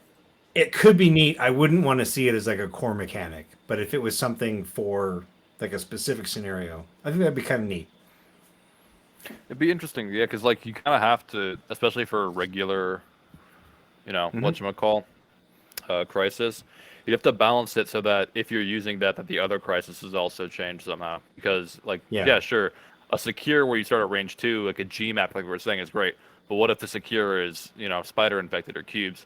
That's suddenly like, oh, I need to run long movers, otherwise I will get outscored, right? And suddenly, running someone to the middle of the board is way less dangerous than it's intended to be by design. Right. Yeah, that's why we're not developers. Those questions are hard. All right, next question. Hobgoblin these nuts. When playing in person, I was hoping it would get you when you were taking your sip. Oh, that's someone's name. Okay, I thought that was the question. I thought we were moving on. I got a slow clap for you, sir. I was hoping you'd get the laugh when you were taking your sip. But when playing in person, sometimes it can be tricky to see if an objective or character is just barely in range, especially if terrain or other characters are in the way. How do you resolve disagreements between your opponent and yourself over this, or do you find it not happening much? Honestly, if you're at a tournament or an event, call a TO. Bingo. And if you're playing for funsies, give it to them. Come on. Yeah, it's more fun to take an attack. Yeah, honestly, that's kind of like the route that I always go to. Like if I'm playing for funsies, I'll be like, okay, yeah, sure, I'll give the opponent the benefit, because I'm gonna put myself at a disadvantage because that's better practice for me. It's not even just better practice; it's just more fun. Like, are you in or are you out? You're in. Like do we not know? Who cares? You're in. Let's have fun. Like, oh, you pick up the objective. Oh, you're in range for the attack. Oh, you're in range for my attack. Like, just if it's in or out, choose in. You'll have more fun. Or you mean out? You mean out or in? In. Oh, no, in? It's in. Okay. Like, I feel like just default to in. It's more fun if it's in. Also, if you really can't decide, just call an unbiased party to come over and like take a look at it. That's perfectly fair. If you really have to beat Josh this week, okay, bring somebody else over to look at your game. Who's Josh? Actually, there is a Josh in my local meta, but I didn't mean to that. It wasn't supposed to be reference to him so much as it was just like if you have some kind of contentious thing or there's a beer riding on your game or whatever it is. Yeah. Like I need that fucking beer. Yeah, I'm poor this week. Get those unbiased. Judge, there's beer on this game, bro. All right. Hybrid, anything to add or? No. Okay, cool. Omnis, if you only have room for a single 5-threat in Midnight Suns, who do you run? I think I already answered this one, didn't I? Yeah, what do you got? Who do you have? Didn't I? I think I answered him in the thing. Oh, I don't that know. He asked, right? You said like Prime Master of Hydra or something like that. Yeah. Because that's my answer. It's either Sentinel Prime or the Master of Hydra. Honestly, I think like that's Red Skull now. That's why he's asking me, is because I keep saying like I don't know who to run if it's Prime or Red Skull, because I think Prime and Red Skull are 100% better than Strange or Ghost Rider completely, even 100%. though they're Yeah, affiliated. they do better Um, things realistically. But it's like, I think it depends on what you're trying to do and what the scenario is. If I'm on a scenario where I need more displacement and like more guaranteed displacement, I'm going to take Sentinel Prime. So if I'm playing Gamma, I'm probably going to take Sentinel Prime. Versus I'm playing something like Riot, I'm probably going to take Red Skull, because at that point I drop the grunts on the back D, and then now I have 5 characters like pushing hard on both Ds, or 6 characters on both Ds when I have a grunt sitting on the back point doing nothing. And this is where the strength of Red Skull is. If I had to absolutely pick one, I would probably say Red Skull, just because he's more generally like just good on the majority of scenarios, where Prime is more situationally good. He's not as good on the majority of the scenarios versus Skull, where Skull is amazing only because of the grunts. The grunts are the big game changer here, because of the fact that now I can push with literally everybody and leave the grunts behind, instead of having, let's say, like somebody like Iron Fist or Cat stuck on the back point until they can go steal, or Cat can go steal the point, or Iron Fist can go activate somebody. So 100%, if I had to choose, I think it's Red Skull over Prime. But I think those are the top 2 5 threats for Midnight Suns currently in the game. Sorcerer Supreme Strange. I don't think so. I really don't. I really don't think so. Oh no, not in Suns at all. He's just a good character. Yeah. No, I think he's a great character, but I don't think he's advancing the game plan of Suns at all currently. I really don't. What is he? He has the same builder as Blade, yeah, for sure. Yeah, like what is he actually doing or providing to the team? Okay, he's got Scalpel, which is a range 3 place. Okay, well, how is that actually going to help me out? Because I have a team that mostly wants to get in there and either hit somebody or not be near somebody. So if I make the Scalpel not be somebody, near them. well, that's what I was about to get to. Is he'll help me not be near them, but then what's Strange doing if he's not able to capitalize on that? Because if Strange is a 5 threat and all he's doing is scalpeling somebody, I'd rather have Skull, who's bringing in a grunt to hold that back point down, and Skull being a frontliner. Or I'd rather have Prime, who's going to be a tank full of health and able to pull people off of points for less power economy than it costs Strange to do. So my point was that you distilled this question down to Prime versus Red Skull, which is what you've been testing. Yeah. Well, I've tried other things in the past. I know you have. And you know, you've done Suns now, and you did Suns kind of early on too.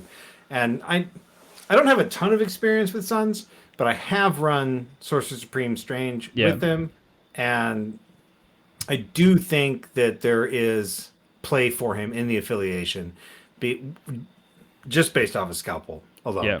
Like, I get you're stacking some Mystic attacks, maybe a little too heavy, but as someone who played a fair amount of Convocation, I don't look at stacking Mystic attacks as a negative. It just means that you're going to have some kind of wonky matchups. And Strange does not only have Mystic attacks. Yeah. His 1-cost range 5 is an amazing attack.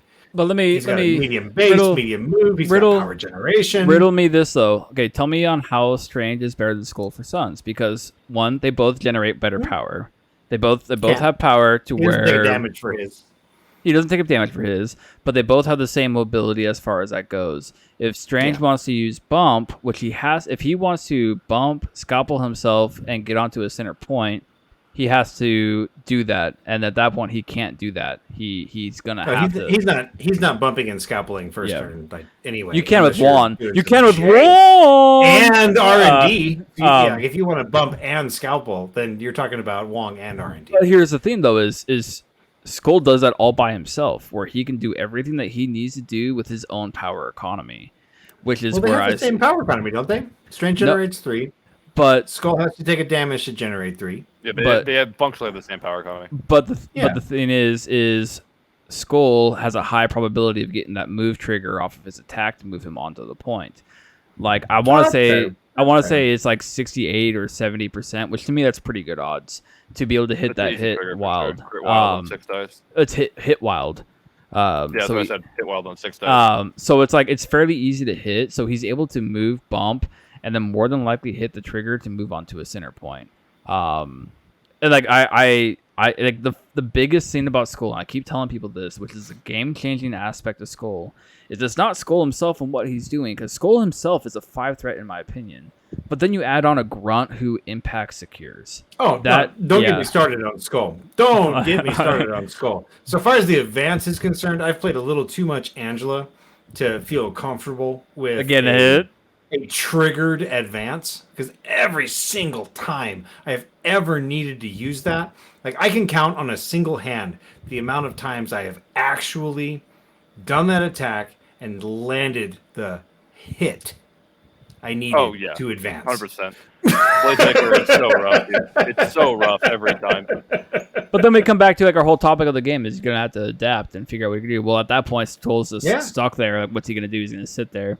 Well, I mean, the counterpoint to that is sure things, right? And you brought that up earlier, which is like, well, sure things. Scalpel's a sure thing. I don't know. I'm not saying you're wrong by any chance, right? Well, like by any stretch if we look at the whole, if you're pushing this into a dichotomy, I just think that like maybe there's a trichotomy to consider. Well, I'd also say Juggernaut is also up there as a 5 threat. Yeah. Which is funny because Strange and Ghost Rider get like bumped down in my opinion because they're not really advancing the game plan. They're not really doing much for what Suns aren't already doing. Other than Strange has the potential to push if he does damage, and Ghost Rider, I have an issue with Ghost Rider because his kit works on your people getting injured, which Suns are not survivable in my opinion. And Ghost Rider wants a wider team in general. Like he's affiliated in Suns, he's affiliated in Defenders, but he's a 5 threat character. So I feel like he is way better as a splash character than he is in his affiliations. Yeah. And I will 100% concede Supreme Strange versus Juggernaut to Juggernaut. Like Juggernaut's Juggernaut. Yeah. But I think Supreme Strange with books is better for sure. Yes. But yeah, Juggernaut is Juggernaut. So, real quick, I also go ahead. just double checked both of these characters, Supreme Strange and Skull, with their power shenanigans and bump, have the ability to do things. I'm personally in love with the whole Eyes on the Prize double hammer turn 1 play right now. Yeah. It just makes me happy to get 2 hammers on a character. Yeah. Juggernaut and Hulk can both do it with Eyes on the Prize. These guys can both do it with Eyes on the Prize, but if you have bump, you don't need Eyes on the Prize to do it with either of them. Because you bump forward, grab the back hammer, and then double move to either one of the side hammers. I prefer the side. So if you have priority, I think the side hammer grab back to the middle is better because you wind up safe. Yeah. But I agree. I love the double hammer play with Eyes on the Prize. Yeah, you're just never going to collect all the hammers that way, Gotta play a win.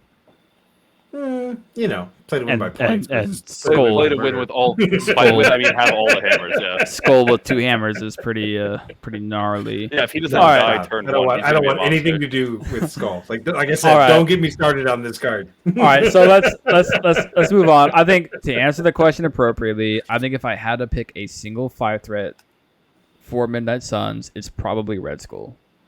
I agree. All right. I hate it, but I agree. All right, Kennedy. I mean, I think that's pretty true for most affiliations right now, unfortunately. Red Skull? I disagree with that. I don't think he fits in everything, but I do think he fits in a lot. I said most. Okay, fair. I don't think he's Avengers. I don't think he's. We'll get there, guys. We'll get there. Okay, I'll stop. Give it 2 weeks. We'll be all Red Skull all the time. I keep saying, I keep trying to say that Red Skull is going to be more impacting to the meta, impacting to the meta than Malekith. It's the grunts. It's the grunts. I was trying to explain to one of my local dudes earlier that like Hydra. He's like, "Well, I'm going to play Hydra. It's janky, right?" I was like, "No, they're hyper efficient. Welcome They're to insane. the freaking meta, dude." Like, anyway. All right. They want Kenny's question because I have an answer for Kenny's question, and I want to answer it so bad. Well, real quick, Hydra has one of the best 14 threat cores for all affiliated. Zola, Zemo, Strucker, and fucking Skull. Like it's like one of the best 14 threat cores. Nothing to do with these fascists. No, they're so good. It's unreal. All right, Kenny's question: will Sentinels be best mono or dual affiliated? Sam. Broken in the junkyard. Okay. Kenny. What? Broken in the junkyard. I think it's Logan in the junkyard. Logan and the Digger. All right. No, broken. To honestly answer, I think you have to dual affiliate Sentinels because of the threat values associated. You have. They're so slow too. Yeah, like I think you have to duel because you can't play D. I don't think you can play D shapes. I played against Matt Herb one time. He played Sentinels on D, and it was okay. I think it was like very struggle, but I think it was okay. It was playable, but I think it's hard to play Sentinels mono affiliated. I think they're kind of one of those affiliations that it's too easy to splash them. Just take Nova, Prime, and a Mark IV. If you really want to play Sentinels, then throw them in whatever. That's only 3 slots, and those aren't bad characters to throw into whatever affiliation. Like, I'm playing Midnight Suns with my Sentinels, and I have to throw Prime, Mark IV, Nova, and Taskmaster in there, so I could play Sentinels at whatever threat value on the scenarios that I want to play the Sentinels on. I think that Syndicate and Shield are the 2 places that I'm going to be looking at Sentinels as like a dual affiliation. Yeah. I think that they both have good game supporting each other. Yeah. And I definitely think that Cassandra Nova and then like your choice of Rogue Agent, which I would lean Bucky, but I can appreciate your Taskmaster out there. Would be. I'm gonna sell you on this real quick. Okay, so what is Bucky's shtick? Bucky's shtick is shooting long range and got your back, right? No, I get it, and you're basically got your back off the board to a large extent. And because if you are got your back off enough to where that's beneficial, then you're probably losing the game anyways because the Sentinels are dying. I think that if you're looking at Bucky, you're looking at like Shadowlands, Daredevil, Kingpin dual affiliation syndicate I can agree with that. Whereas where I think with Midnight Suns, I actually like Taskmaster more because of the fact that this is where I like Taskmaster more. If I was to build a mono Sentinel list, I'd probably look at Taskmaster as well because he's more survivable than Bucky in my opinion because he has all of his jank. I absolutely love that you have just taken Blade's bleed synergy off the table. Taskmaster bleeds. Your son's roster. No, but so does Bucky at range 5. So, yeah, but Taskmaster does okay. You're talking about gives out bleed. Okay. But the issue with that though is more often than not, like I picture Blade as a hit and run character, so it's very rare that he actually ends his activation next to somebody who's bleeding. Like it's an extra little bonus thing. So I don't like. I think Pagani has the point of building a bleeding Suns is fun. But I don't think it puts Blade in a really bad spot most of the time. I said I love that you took that off the table. So I really mean that. Like I'm not being facetious when I say it. Like I love that you. But were just like, what if? Because Taskmaster bleeds. No, I mean with running Sentinels with Blade as kind of your support unit. Like they literally have an anti-synergy printed on the card where they can't bleed. Yeah. So no, I appreciate it that you've kind of minimized that to a very narrow window, which is literally just Blade gives out some bleeds. And, sure, Taskmaster. I think that 2 shots at a wild bleed on 4 dice has a higher percentage chance of 1 shot at 5, but Taskmaster. Blade. Oh, I talk about Taskmaster. Yeah. I don't care for the bleed as much though. Like it's not a prerogative of what I'm trying to do. And Blade, I appreciate that. Blade is there to hit and run, do ticking damage, and be a harasser. And I think that is Blade's role in the game is to be a harasser, not a severe damage KO'er. He's not somebody who's going to be a finisher. He's a harasser. And I think people need to look at Blade in this aspect of him being a harasser, and they're going to see more success with him. Because of the fact that people... I agree you want to harass. I think the issue is people look at Blade and be like, I think Blade should be killing people, and then they feel super disappointed because he's not doing that. No. Versus him being a harasser where I'm going to go and put bleed on you and do 2 to 3 damage. Yeah. And I'm okay with that. I think Blade wants to throw his range 4 attack a lot more often than people do in general.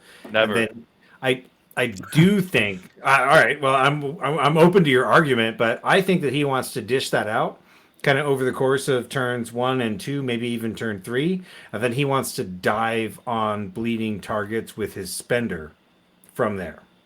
That's my perspective on Blade. That's how I tend to play him. I don't know how you're playing him, Dizzard, but that's So that's how my I tendency that's when what I have shoot played Blade. for. That's what I shoot for. I shoot for round 1 and 2 is him using the glaives to try and generate power, so I can go into round 3 doing a damp here or a builder, being able to bump, being able to do whatever Blade needs to do at that moment.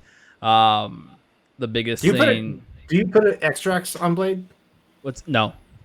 No. Okay. No. Well, if I can, I run all singles. So if I get stuck on my extracts, Sure, Blade's sure. not holding something. But if he has to hold a spider, I'm okay with that. If he has to hold a cube, I'm okay with that. If he has to hold a book, I'm okay with that. I don't want him holding a single extract. But that the games where I'm trying to play Blade is he is 100% a harassment model, and that's what he's trying to do. Yeah, no, that's similar to how I play Thor. Like I just want him. I want him messing with my opponent. I don't want him like handling my scoring. At 5 versus 4 threat, I tend to play Thor a lot more in a pure harassment role, where with Blade, I tend to want to. I'll pick something up. I'll pick up a cube. I'll pick up a spider. I'll pick up a Montesi formula. I'll pick up the things that like aren't the only extract hanging out. So good. I'm glad I'm on the right path.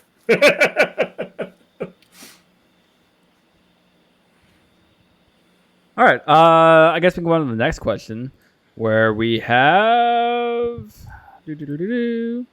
another one from Hobgoblin These Nuts. With Malekith being such a dominant piece and surging Cabal popularity,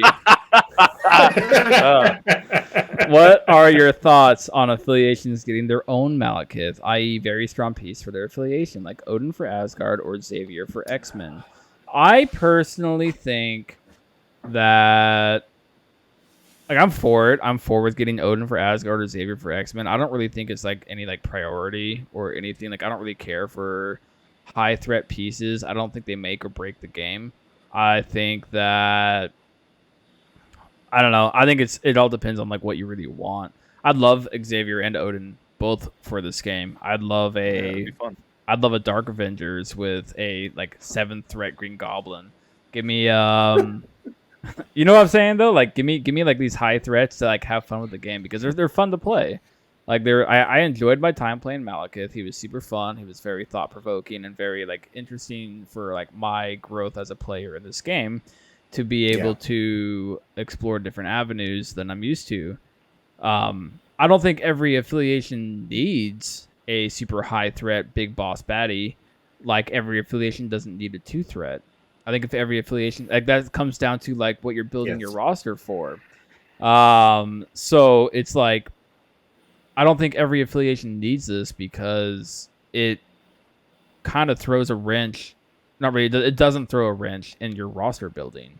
Like I come back to like the 2 threat thing. Like this affiliations not having an affiliated 2 makes you have to consider a lot of things.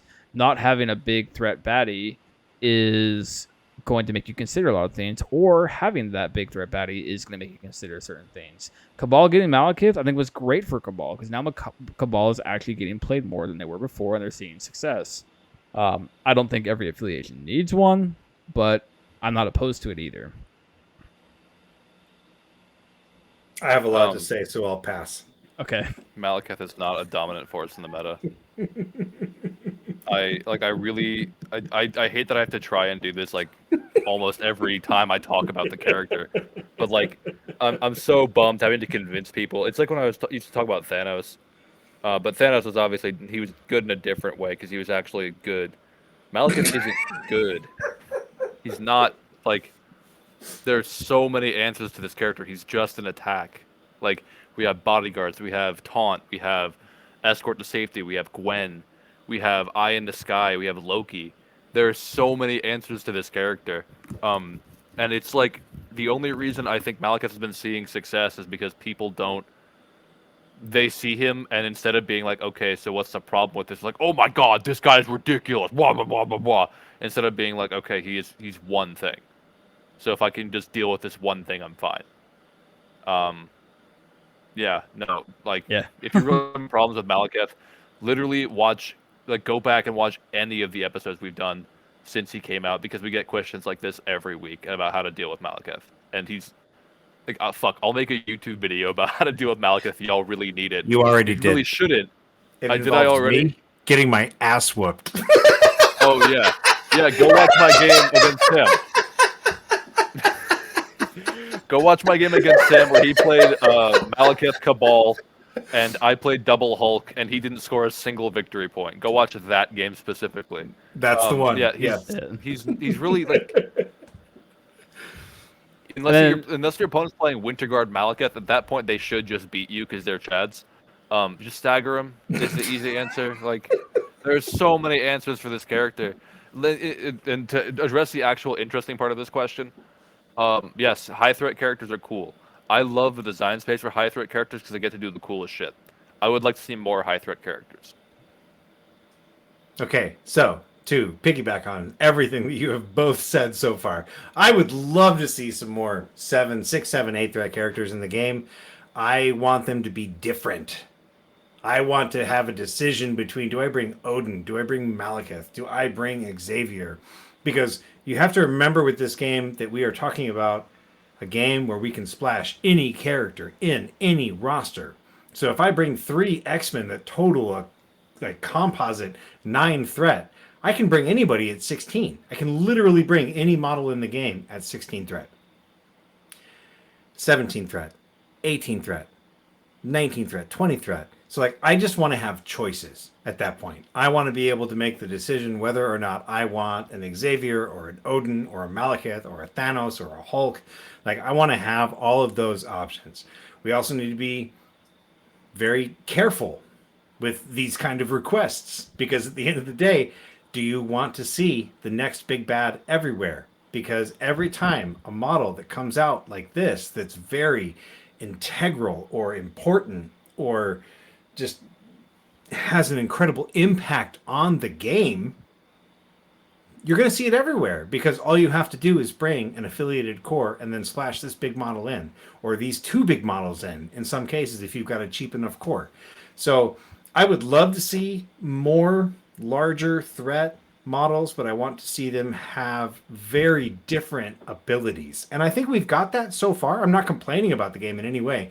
I think that Thanos versus Malekith is a very different headspace. I think that Hulk versus Thanos is a different headspace, maybe not quite as different. And, you know, like each of these are kind of like, you know, maybe a degree or 2 off of each other. I'd like to see something that's a little bit more off of that spectrum, so that it's even more of an adaptation for us to have. Like, the other thing that I would say is that, no, just like what Dizzard said, I don't think that every affiliation needs one of these. Every single affiliation does not need some massive threat model to flesh themselves out. Just like every affiliation doesn't need a 2 threat model to flesh things out. Like, these affiliations should have flavor. And we're basically imagining and creating team ups when we do these kind of like a big threat model in this, or a little threat model to, you know, flesh out a high threat affiliation. Like, I just want to see us have more options in this game. And if more big threat options give us more options, I'm all for it. If it's more just like massive stuff where I'm like, hold on, if I like bring a 7 threat core and then a 7 threat model and a 6 threat model, like I hit 20 and I'm just smashing everything. Like, that's not interesting to me. You got Holy Machina on the Shaw. Everyone should have fun toys, but not the same toys. I think that's a very true point. Is bingo. Like you don't want word. Well, I can't say it. Like, we don't need a Hulk for every affiliation. We don't need the same character. That's not the H word. Is cool. That's not the H word I'm trying to say. High threat? I don't know. No. God damn it! Why can't I? There it is. God, why can't I say it? Like, it's like we don't homogeneous. We don't want homogeneity. I don't know. There it is. I don't know why I can't fucking say it. But anyways, we don't want that in the game. Like, that's boring. Right. That creates a stale game. If everybody has the same toy, like the same toys, what is the benefit of playing X over Y? Like you literally like have no flavor, you have no character identity, you have no place, like you have no fun. Like it's just like Yeah. where's the joy in me getting Odin that has the same rules as Malekith? Right. Like it's not fun. And people complain about it too already, where it's like, why does this person already have the same rule? Why is AMG being lazy and just reprinting the rules with a different name? You can't create like a million different rules. Like there's a limit. Like we don't want like you can't completely avoid making similar things across things and just throwing a different name on it. But we don't want the same character. We don't want the same toys. I don't want another Malekith in the game. I want something different. Like give me Odin that's like super fucking badass still, but in a different way. Like Thanos is completely different than Malekith. They do completely different things, and they have a completely different play style. Like that is a sign of like good high threat characters. Is they do completely different things, and they feel like they're worth their threat. I see the argument quite a few times where it's like high threat characters are bad for the game. I disagree. I think it creates a fun aspect of the game because we're playing a superhero game, and that's what people got to look at. Is we're playing a game where we're gonna have those high threat characters like Thanos, like Malekith, where they're supposed to be super badass people. Like if I get a Galactus, I want a Galactus that's fucking 10 threat, like maybe even 11 threat, or maybe even fucking 20 threat. Give me a 20 threat Galactus, like something that's like absolutely insane. But then I only get like one of him and like maybe one other character. No, I remember when I first looked at Thanos when like the gems had the old point values, and I was definitely like, wait, I wish they would have just said I could have taken all of the gems and then I could have just ran Thanos. Be like, what if my Thanos got 17 threat all by himself? Yeah, I would have been Cool as fine fuck. with that. I still don't know why that's like. Honestly, the whole he can only have 2 gems thing, they should take that rule out. I don't see why that's in the game. Because it would be bad. There's no reason for that to be in the game, realistically. If you want to run 5 gem Thanos and have a 13 point or an 11 point character, or a 12 point character, or whatever, 14, 11, he has 6 gems, 6 gems, 22, 12. 84. 12-point character. If you want to run a 12-point character, more power to you. He generates, that'd be like 8 power a turn or something like that. That's awesome. I would love that. I don't know. That sounds broken as fuck.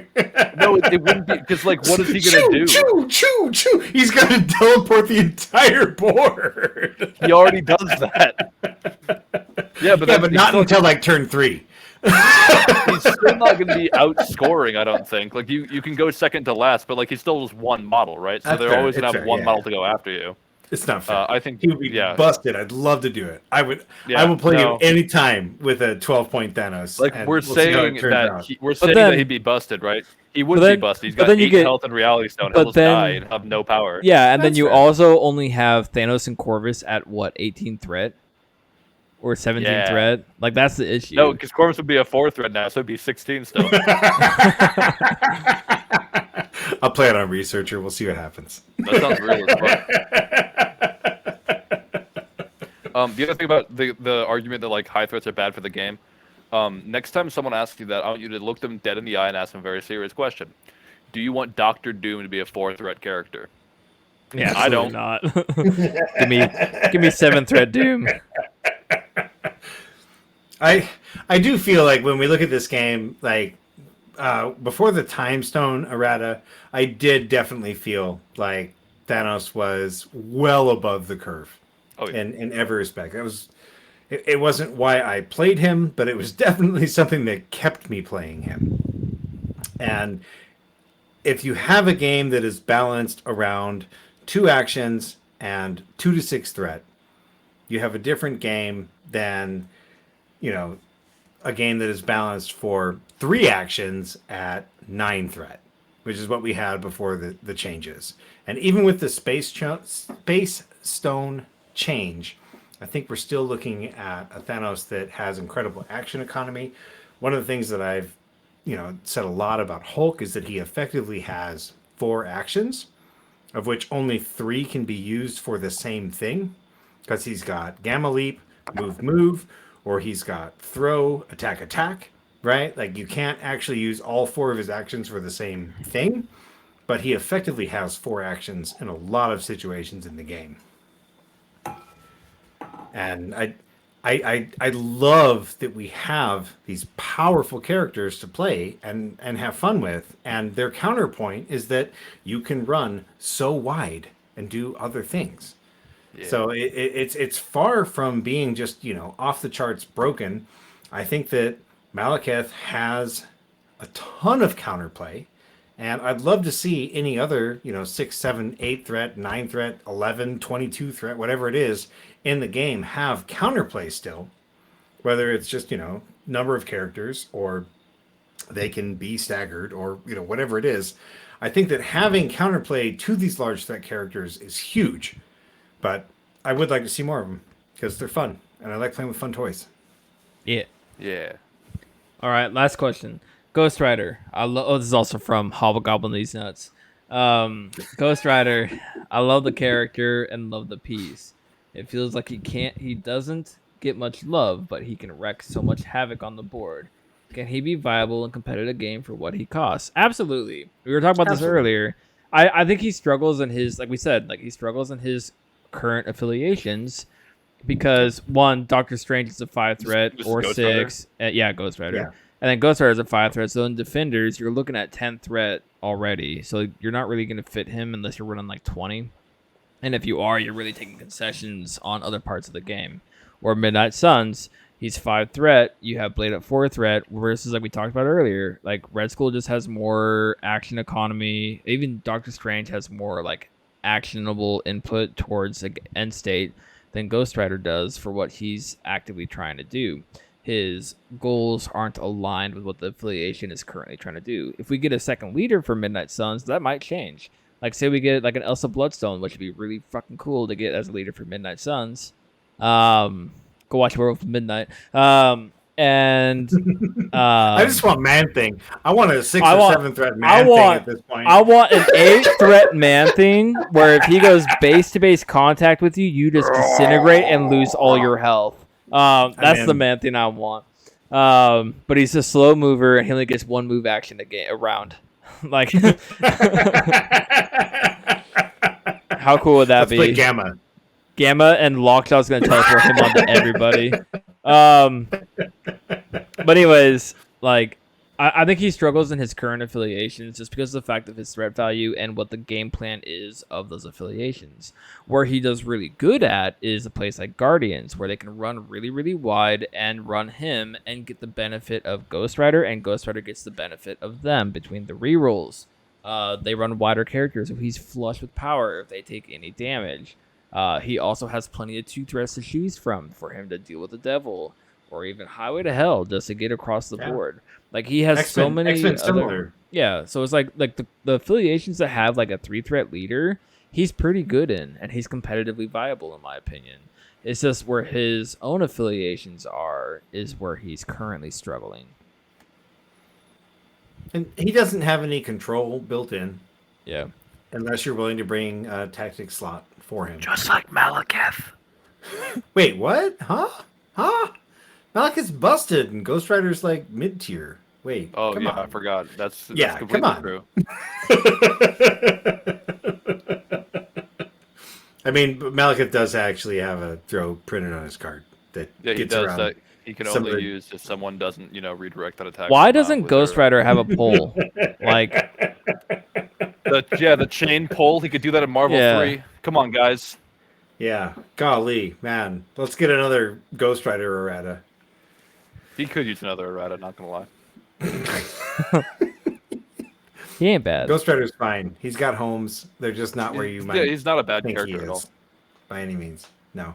I think feel if like he had, we got Cosmic Ghost Rider instead of badass solo Ghost Rider. Wait, Cosmic Ghost Rider is way more powerful though.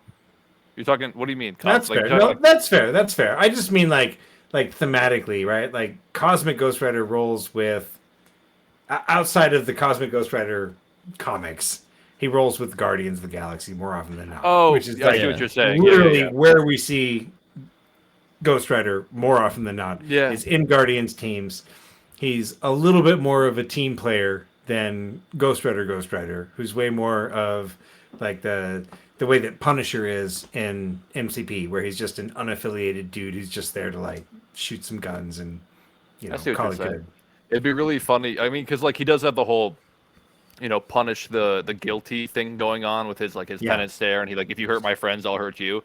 Right. But to me, and I'm only thinking of this right now, and this is like the only reason he is a loner in this game, is because that means he has no respect for his teammates, because you hurt the fucking innocent little baby, my friend. Now you will pay with your life. How dare you touch Rocket Raccoon, the goodest boy. Deal with me now. Yeah, no, that's Yeah. fair. That's fair. That's funny.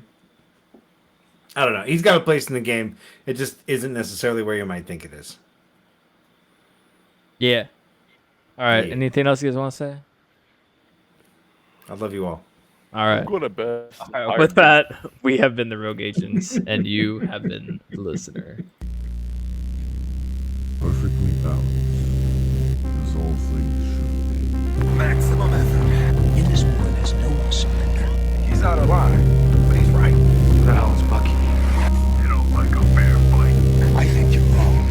Which part? All of it. Think you're the only superhero in the world? Wait, do I have to run Bucky and everything? Yeah. Yes.